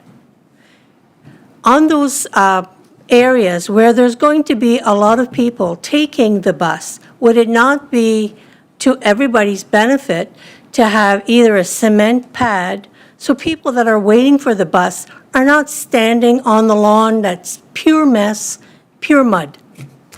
Thank you for the questions. Sarah, can you address those questions, please, with regards to the bus stop? I might ask Radia to address those as Oh, well. okay. Merci. Yes, and that might be a separate request. It would have to go to Angela Len, our Director of Kodiak Transpo. From what I understand, that in certain spots, for example, at University Avenue, they've added concrete pads at very high utilized bus stops. I mean, I think the only issue is that sometimes there's a hesitancy to make the investment if they're unsure if that is going to continue to be a bus stop. And of course, they are working through, I don't believe it's finalized yet, the transit growth strategy. So that would also identify amenities for different transit stops, especially high-use stops, and also their kind of level of service that they should have. But, I mean, you would like me to forward that to okay, sure, I can forward that to the Director of So Kodiak you will Transpo. ensure the follow-up. Thank you.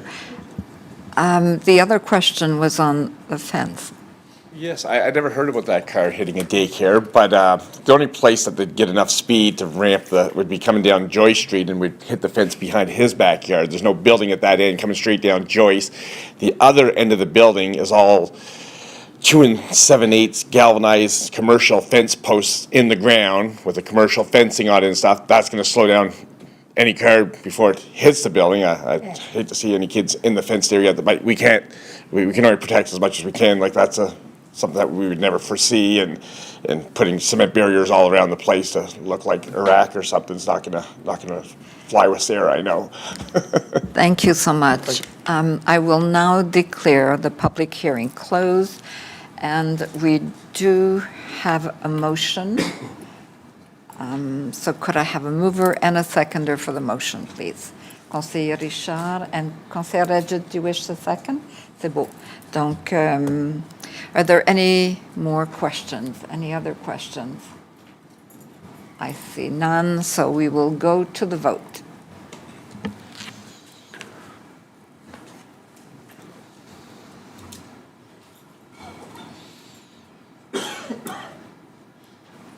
We can close the voting.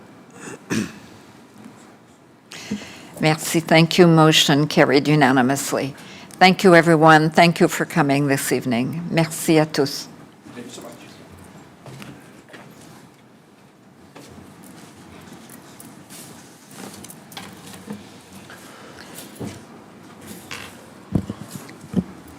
Okay, the next item is another public hearing for rezoning at 215 McLaughlin Drive. We've only received one piece of correspondence on this file. It was neutral. There are no registered speakers, and Sarah Anderson is here to make a presentation on behalf of administration. Hello again. Bonsoir, Sarah. So this is another application. It's to rezone 215 McLaughlin Drive and 138 Redmond Street from R3, multiple unit dwelling, to NC, neighborhood convenience, and that is to permit a specialty grocery store. So the subject site is located in the northeastern part of the city, and this is in Ward 4. The site is surrounded by a vibrant mixed-use, it's located in a vibrant mixed-use part of the city. Surrounding land uses are a mix of zones. We've got R2, two-unit dwelling. We've got R3, multiple unit dwelling. NC, neighborhood convenience, is located to the south, and SC, suburban commercial, is located to the northwest. The proposal is to consolidate the two properties that are outlined here in red to create one lot for the proposed specialty grocery store. So the lot at the intersection of McLaughlin Drive and Redmond Street currently has one single-unit home on it. The second lot is currently vacant. The applicant is proposing to add a single-story addition to the back of the existing residential home to accommodate the specialty grocery store. The parking lot on the east side will accommodate 8 parking spaces accessed via Redmond Street. A fence will be provided along the eastern property line, and that will be to screen the parking lot from the abutting residential property. The pedestrian entrance is from the main door facing McLaughlin Drive. There is a walkway that connects the parking lot at the back to the main entrance at the front. In this location, McLaughlin Drive is classified as an arterial road, and it has sidewalks on both sides. The site is accessible by public transit, and it's close to many high-density residential developments, as well as other amenities and services in the area. It is very accessible by non-auto modes as well. The applicant has completed a traffic impact statement to accompany the development plans. The statement indicated that anticipated traffic generated by the development has less than 100 peak hour trips. There are no sight line issues along this section of Redmond Street, and the proposed driveway is located over 40 meters from the intersection of Redmond Street and McLaughlin Drive. For these reasons, no concerns were raised regarding traffic impacts. In terms of on-street parking, there are currently no parking restrictions on Redmond Street. Engineering is currently starting the review process for parking restrictions on Redmond Street according to the Traffic and Parking Control Device Policy. There are currently several other parking restriction reviews underway, so if any changes are required in this area, this would occur likely sort of mid-2026. So these show renderings of what the building will look like. The siding will be fiber cement board, which is commonly found throughout the neighborhood, and it is considered to be a traditional material. There are many windows facing both public streets, so McLaughlin Drive, which is the top image on this slide, and Redmond Street, which is the third image down. The property will be landscaped, and many of the existing trees on the site will be maintained, or as many of them will be maintained as possible.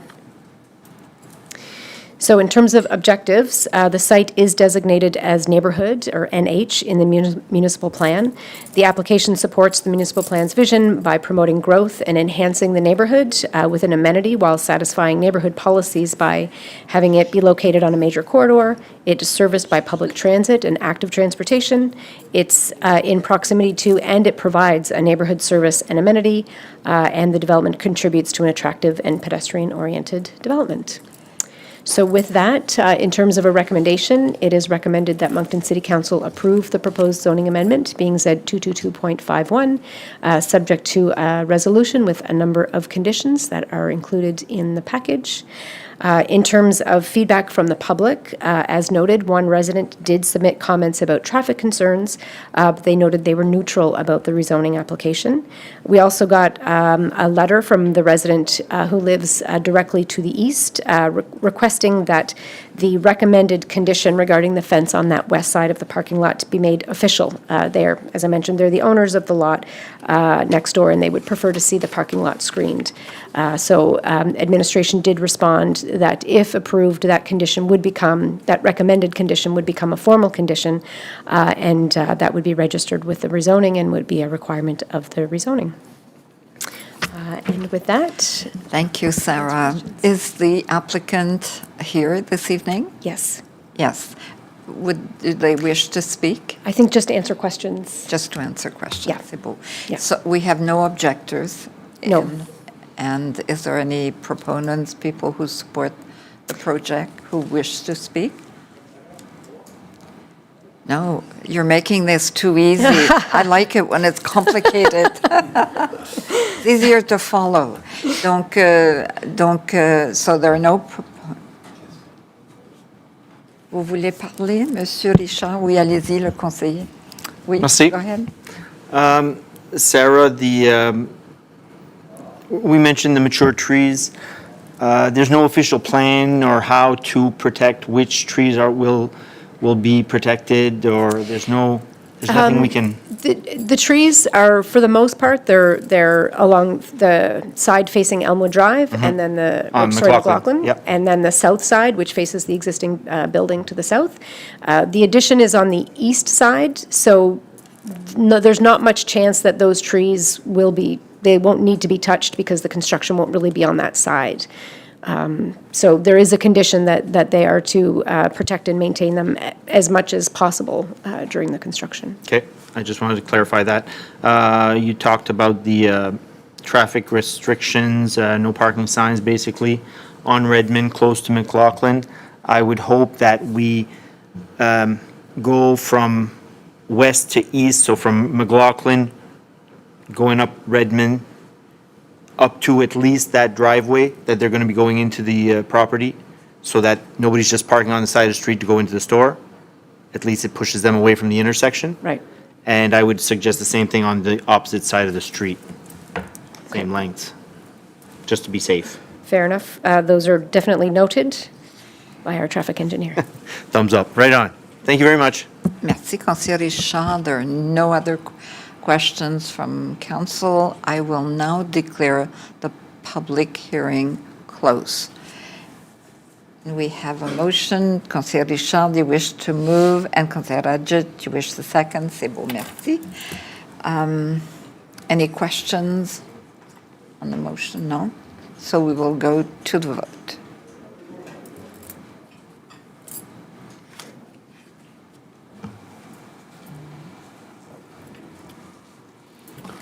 We can close the voting. Merci. A motion carried unanimously. Merci. Monsieur le greffier. Merci. And the next item is a subdivision for Vaughan Heights, and I believe Paul Edgar will speak to this item.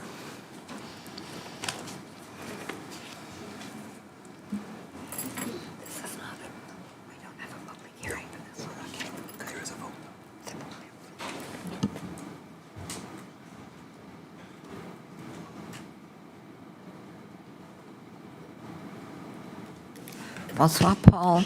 Bonsoir. Good evening, Deputy Mayor and members of council. Administration has received an application from 760478 NB Inc.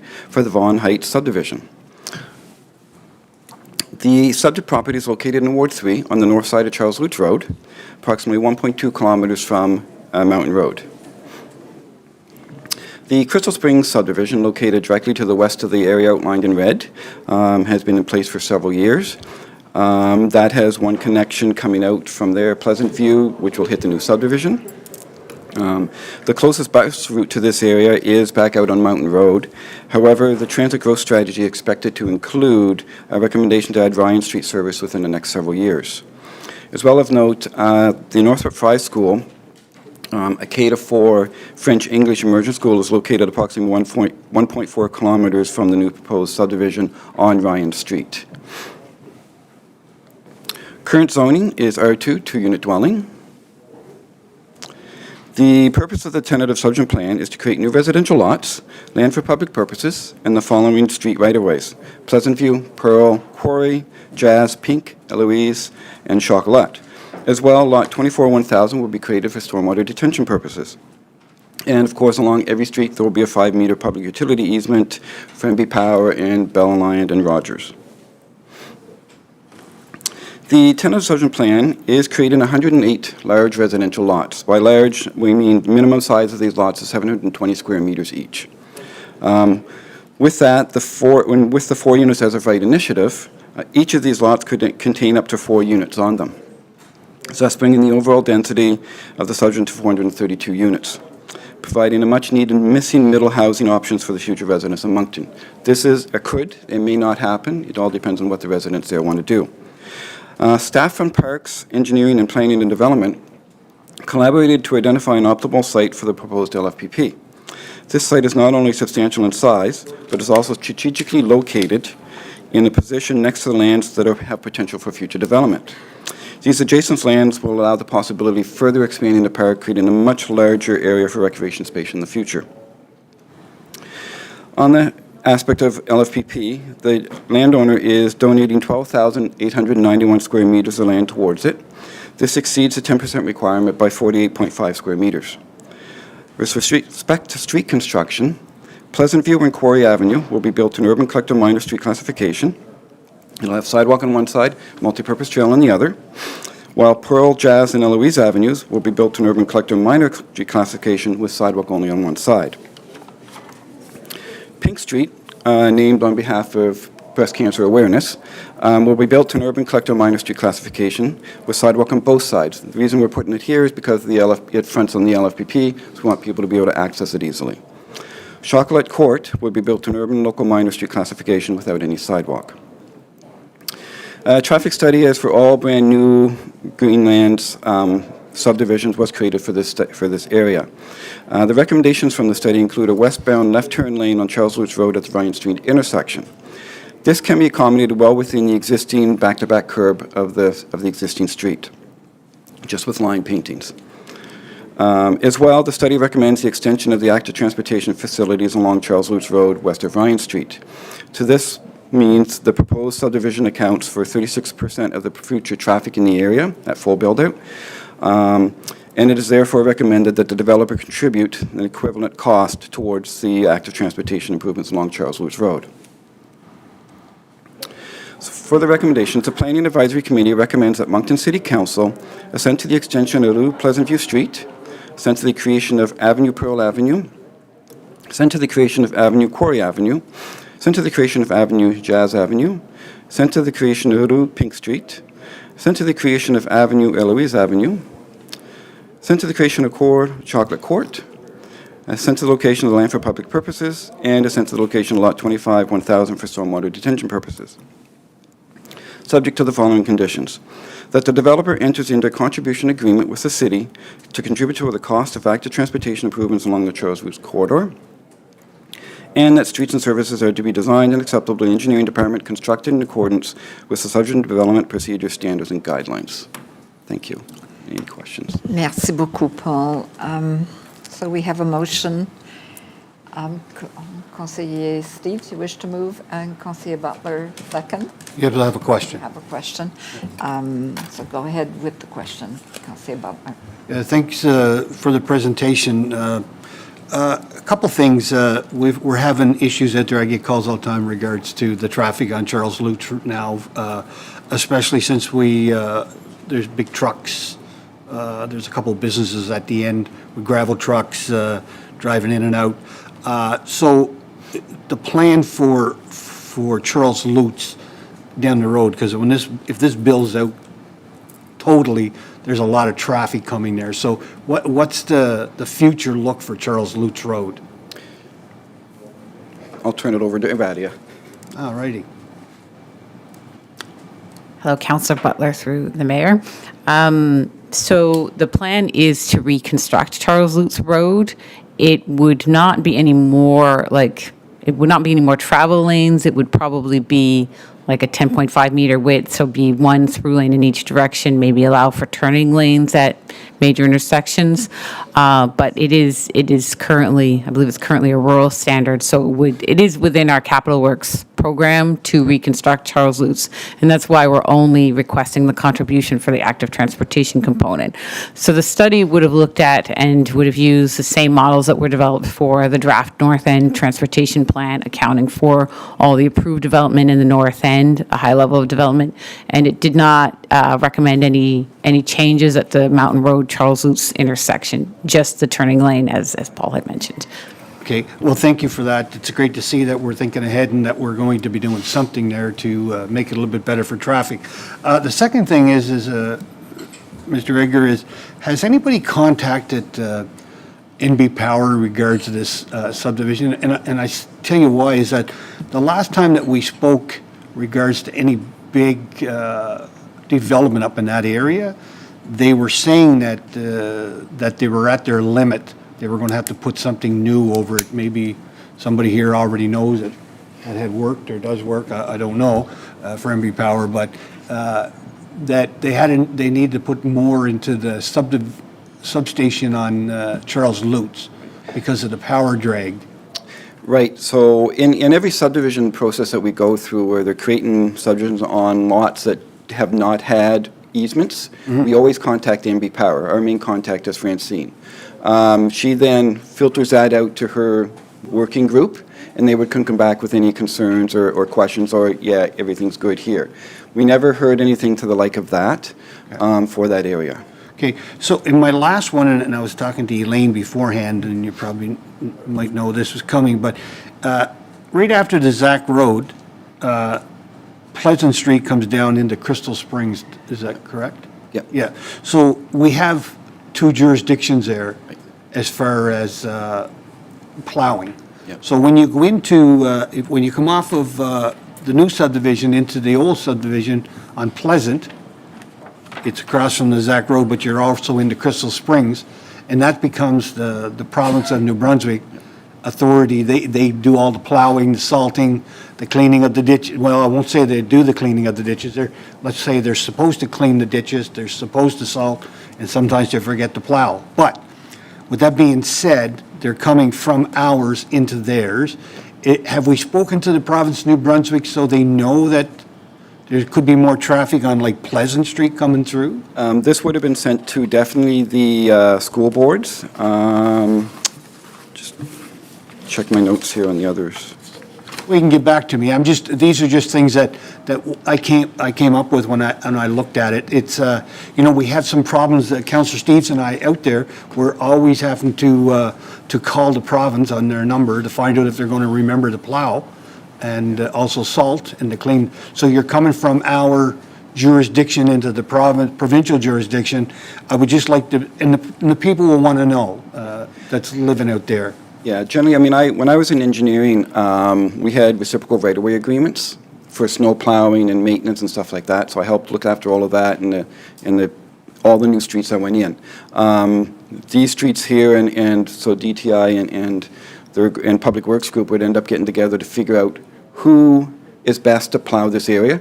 I would think that with the amount of new streets coming in here, we're likely going to end up possibly plowing Crystal Springs, but again, that's for them to work out in the future. Yeah, I don't think that's right now, I think, and I'll leave it to the CAO to maybe answer this, but because I know this file so well, because Councillor Steves and I get so many calls that they forget about it, is that we have an agreement that since we've amalgamated into the area, these residents, but the provincial government, if I'm not wrong, is supposed to still clean the ditches, clean the roads, salt the roads.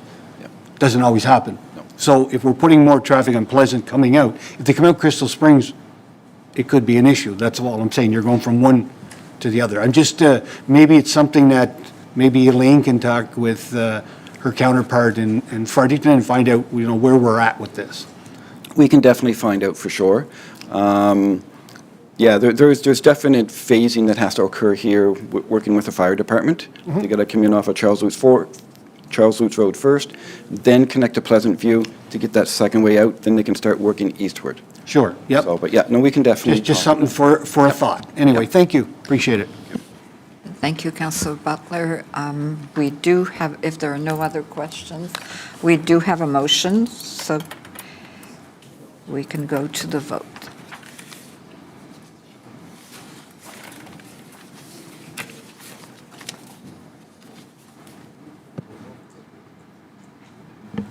We can close the voting. Motion carried unanimously. Merci. Monsieur le greffier. The next portion of the agenda is statements by members of council. There's exposé des membres du conseil. Est-ce qu'il y a des commentaires? Non, il n'y a pas de commentaires. C'est beau. Merci, monsieur le greffier. Okay, next item are recommendations from private meetings and committees. First are from our private session of September the 8th, 2025. First item is that Moncton City Council approve the recommendations for accounts receivable write-offs in the amount of $141,714.60. Background on this item: administration reviews the City of Moncton's accounts receivable listing annually and, if required, identifies invoices being recommended for approval to be cleared if deemed uncollectible for various reasons. Merci. Could I have a mover and a seconder for this motion? Conseiller Leblanc, Conseiller Adjet, merci. Are there any questions on this? No, il n'y a pas de questions. So we will go to the vote.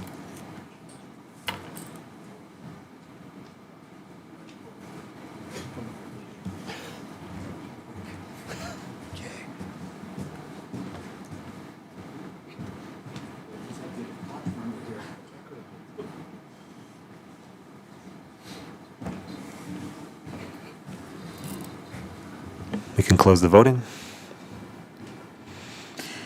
Motion carried unanimously. Merci.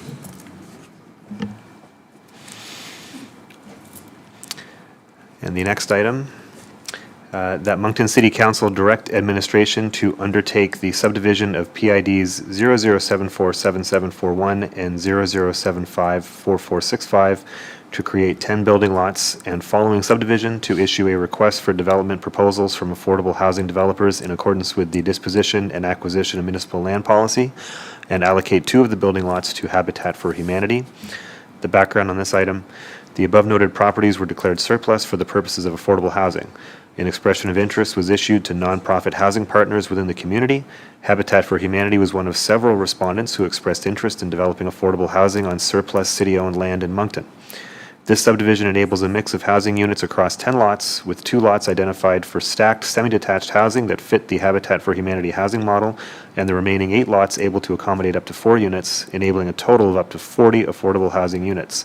This scenario also provides 1,341 square meters of public amenity space. Merci. Could I have a mover and a seconder for this? Conseiller Kingston, Conseiller LeBlanc, merci. Are there any questions? Oh, Conseiller Richard. Merci, Maire Asterio. Not sure who's, Josh is making his way. Come on over.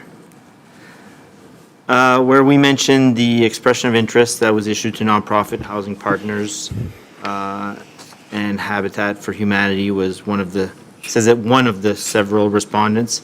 Just to be transparent and no disrespect to Habitat for Humanity, Do you mind explaining to the public just how that was chosen over other nonprofits? Yeah, absolutely. So we've worked through the disposition policy and having a look at how Habitat for Humanity's affordable model operates. They typically have a model where they actually sell their property, hold the mortgage with the individuals that are purchasing the property, which is different than what our definition of affordable housing would be under the disposition of surplus lands. So the disposition of surplus land definition falls more under nonprofits that own and operate in perpetuity their units. So effectively, they're rentals.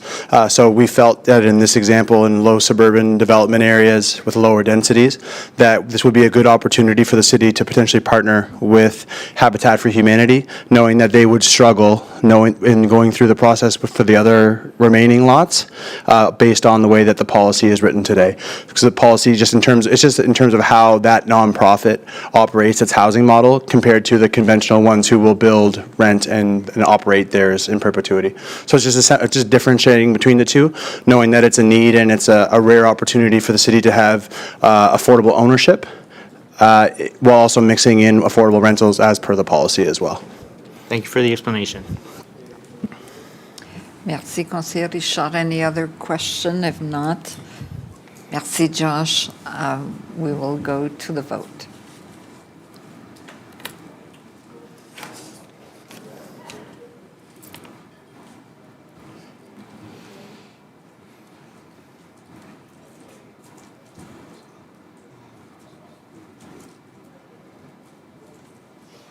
We can close the voting.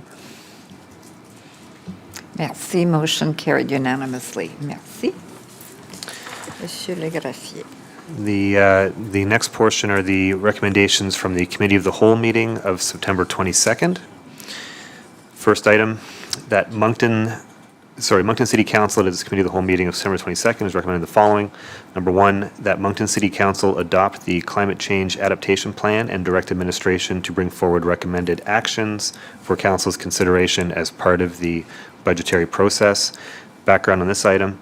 In 2010, the cities of Moncton and Dieppe and the town of Riverview participated in a regional adaptation collaborative program developed to identify and reduce the impacts posed by climate change. A technical study carried out by AMEC at that time included floodplain mapping and recommended flood mitigation measures. The city subsequently developed and adopted a climate change adaptation and flood management strategy in 2013. Emerging changes to the climate continue to pose risks to the community, creating a need for an updated strategy. In 2024, administration secured funding from the New Brunswick Environmental Trust Fund to engage a consultant to update the 2013 strategy. Pursuant to the requirements of the ETF, a steering committee was established and a proposed new plan has been developed. Public engagement was also conducted through an online survey on Let's Chat from September 23rd to October 4th, 2024. Numerous respondents cited concerns about extreme heat, windstorms, hurricanes, and air pollution from wildfire smoke. While flooding remains a concern, it was not identified as the most significant issue. City Council is being asked to adopt the updated climate adaptation plan to allow administration to present recommendations for consideration during the budget process.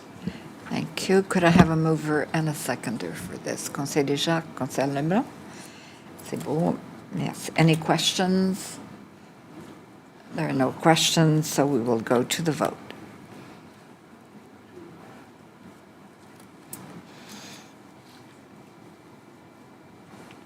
We can close the voting. Motion carried unanimously. Merci. Next item, that Moncton City Council approve the sidewalk snow clearing plan for 2025-2026.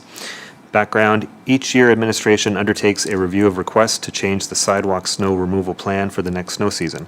In 2023, council directed that criteria be updated to prioritize sidewalk snow clearing within 0.5 kilometers of all K-8 schools, including sidewalks by transit stops.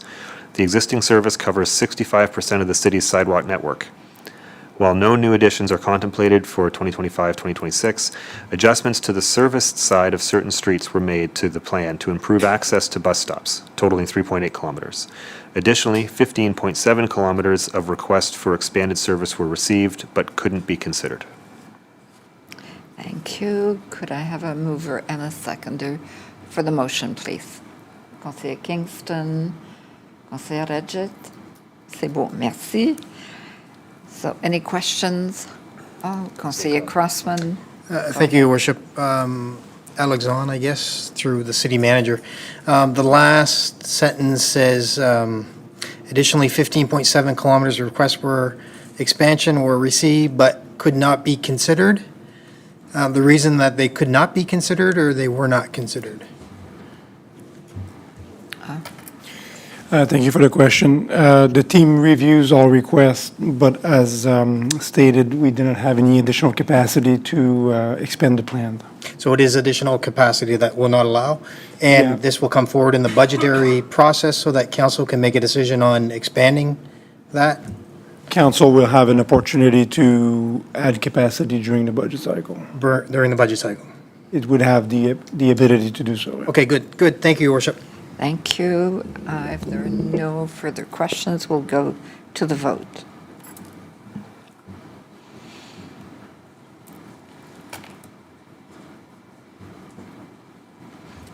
We can close the vote.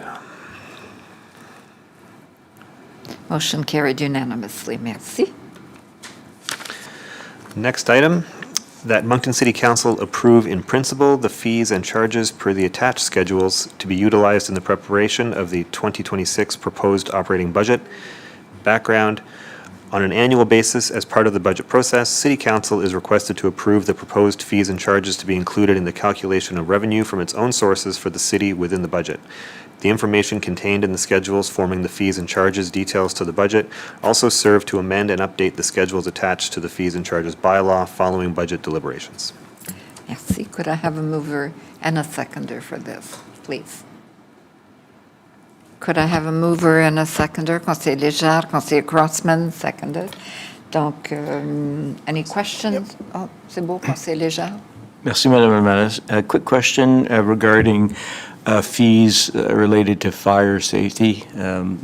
As mentioned in the Committee of the Whole, will those fees for fire alarm calls be brought forward during the budget deliberation? Thank you, Your Worship. To Conseiller Léger, yes, we can bring some information regarding that during the council deliberation. And it could, and if council wishes, it could be adopted right, during the yes. budget proposal. Yeah. Perfect. All right, thank you. Merci. Merci. Any other questions? If not, we will go to the vote.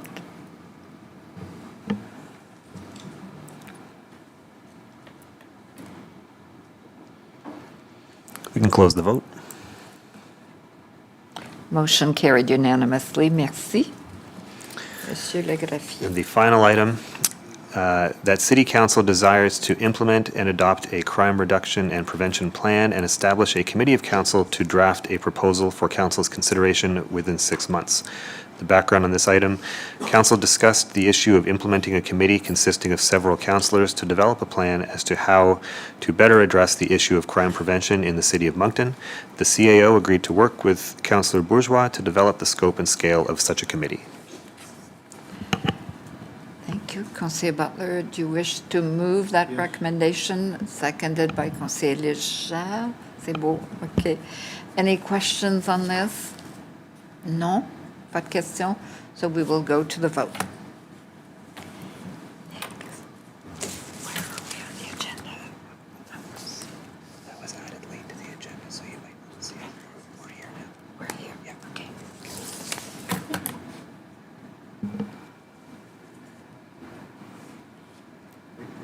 Can we have the vote for this item?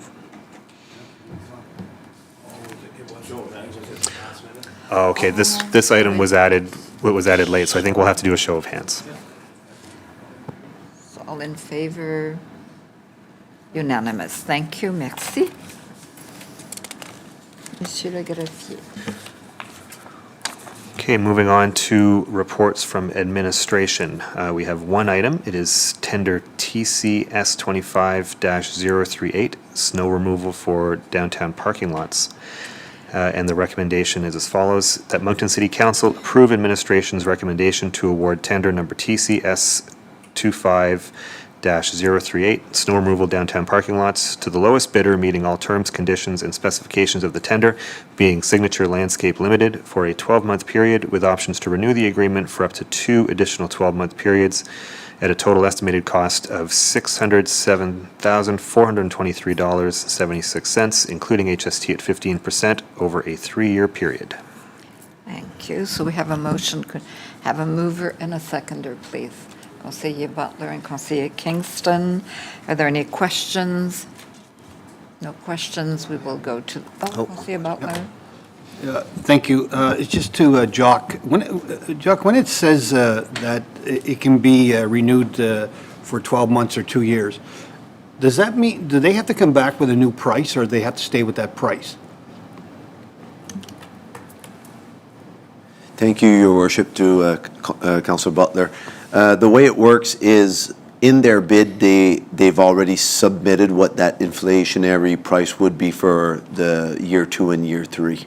Well, we don't see that here. You have that. Yeah, here. that's correct, yeah. So you have it for the 2nd year and the 3rd year if needed. That's right, but the 607,423 that you see there with HST includes those 2 additional years. Okay, so that 607, you divide that by 3 then? Yes. Oh, okay. Thank you, Your Worship. Thank you, Conseiller Butler. There are no other questions. We will go to the vote.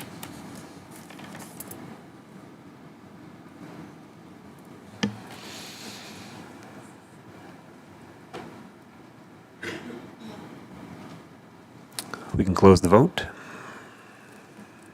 Thank you. Motion carried unanimously. Monsieur le greffier. Okay, moving on to reading of bylaws. First item, 11.1. Council has already given me authority for first reading. A bylaw and amendment of the City of Moncton zoning bylaw, being bylaw Z 222.53, Bateau Street, Harpers Lane, and Main Street. This is the first reading. Arrêté portant modification de l'arrêté de zonage de la ville de Moncton, soit l'arrêté Z 222.53, rue Bateau, ruelle Harpers et rue Main. C'est la première lecture. Merci. There are no motions, so. Item 11.2, I'll need a motion from council to give second and third readings. So could I have Conseiller Richard, Conseiller Steves? So on the question, any questions on this? No? We will go to the vote. No? I think that's a verbal for the second reading. Okay, c'est beau. So it's a show of hands vote for the second reading. Okay. Perdu-moi là. Motion carried. Merci. Okay. A bylaw and amendment of the City of Moncton zoning bylaw, being bylaw Z 222.52, Grant Street Daycare, the second reading. Arrêté portant modification de l'arrêté de zonage de la ville de Moncton, soit l'arrêté Z 222.52, garderie sur la rue Grant. C'est la deuxième lecture. I'll need a motion from council for third reading, and this will be an electronic vote. So Conseiller Richard et Conseiller Adjet. Merci. We will go to the electronic vote. Can we open the voting? Thank you.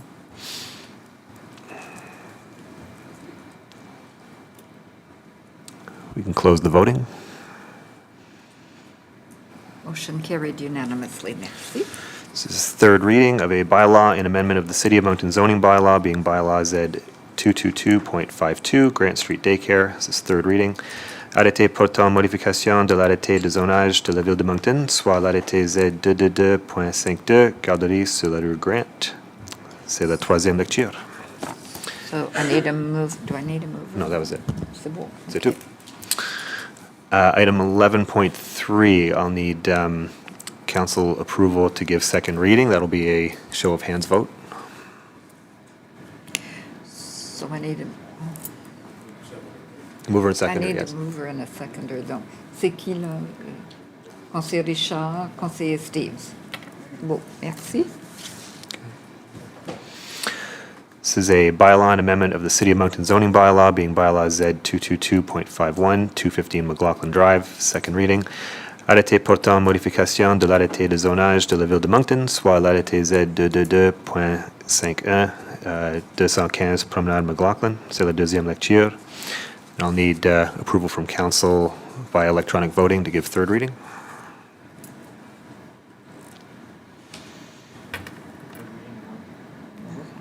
Yeah, we need a mover and a seconder for third reading. Okay. So moved by conseiller Richard et conseiller Edgett. C'est beau, merci.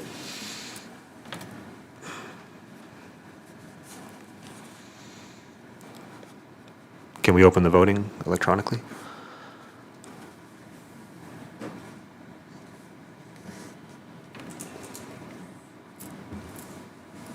We can close the voting.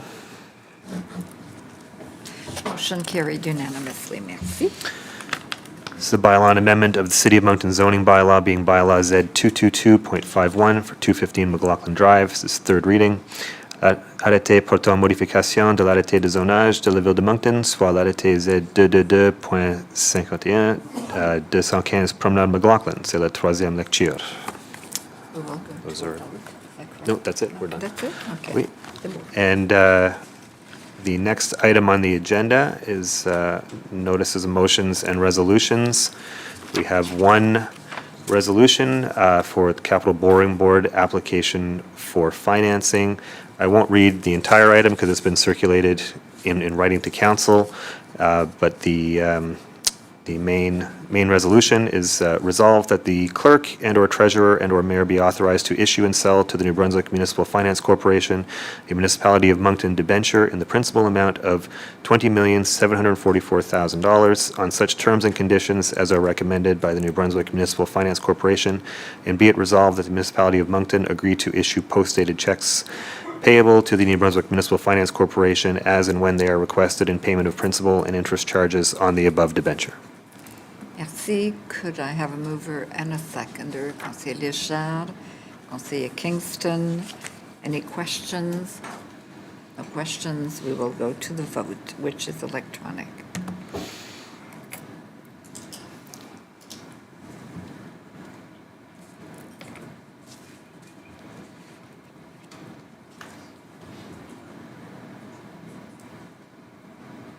We can close the voting. Motion carried unanimously. Merci.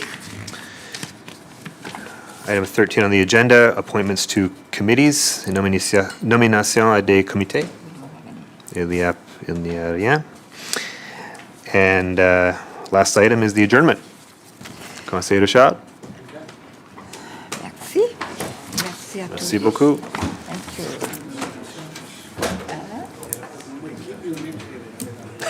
She can have her day job.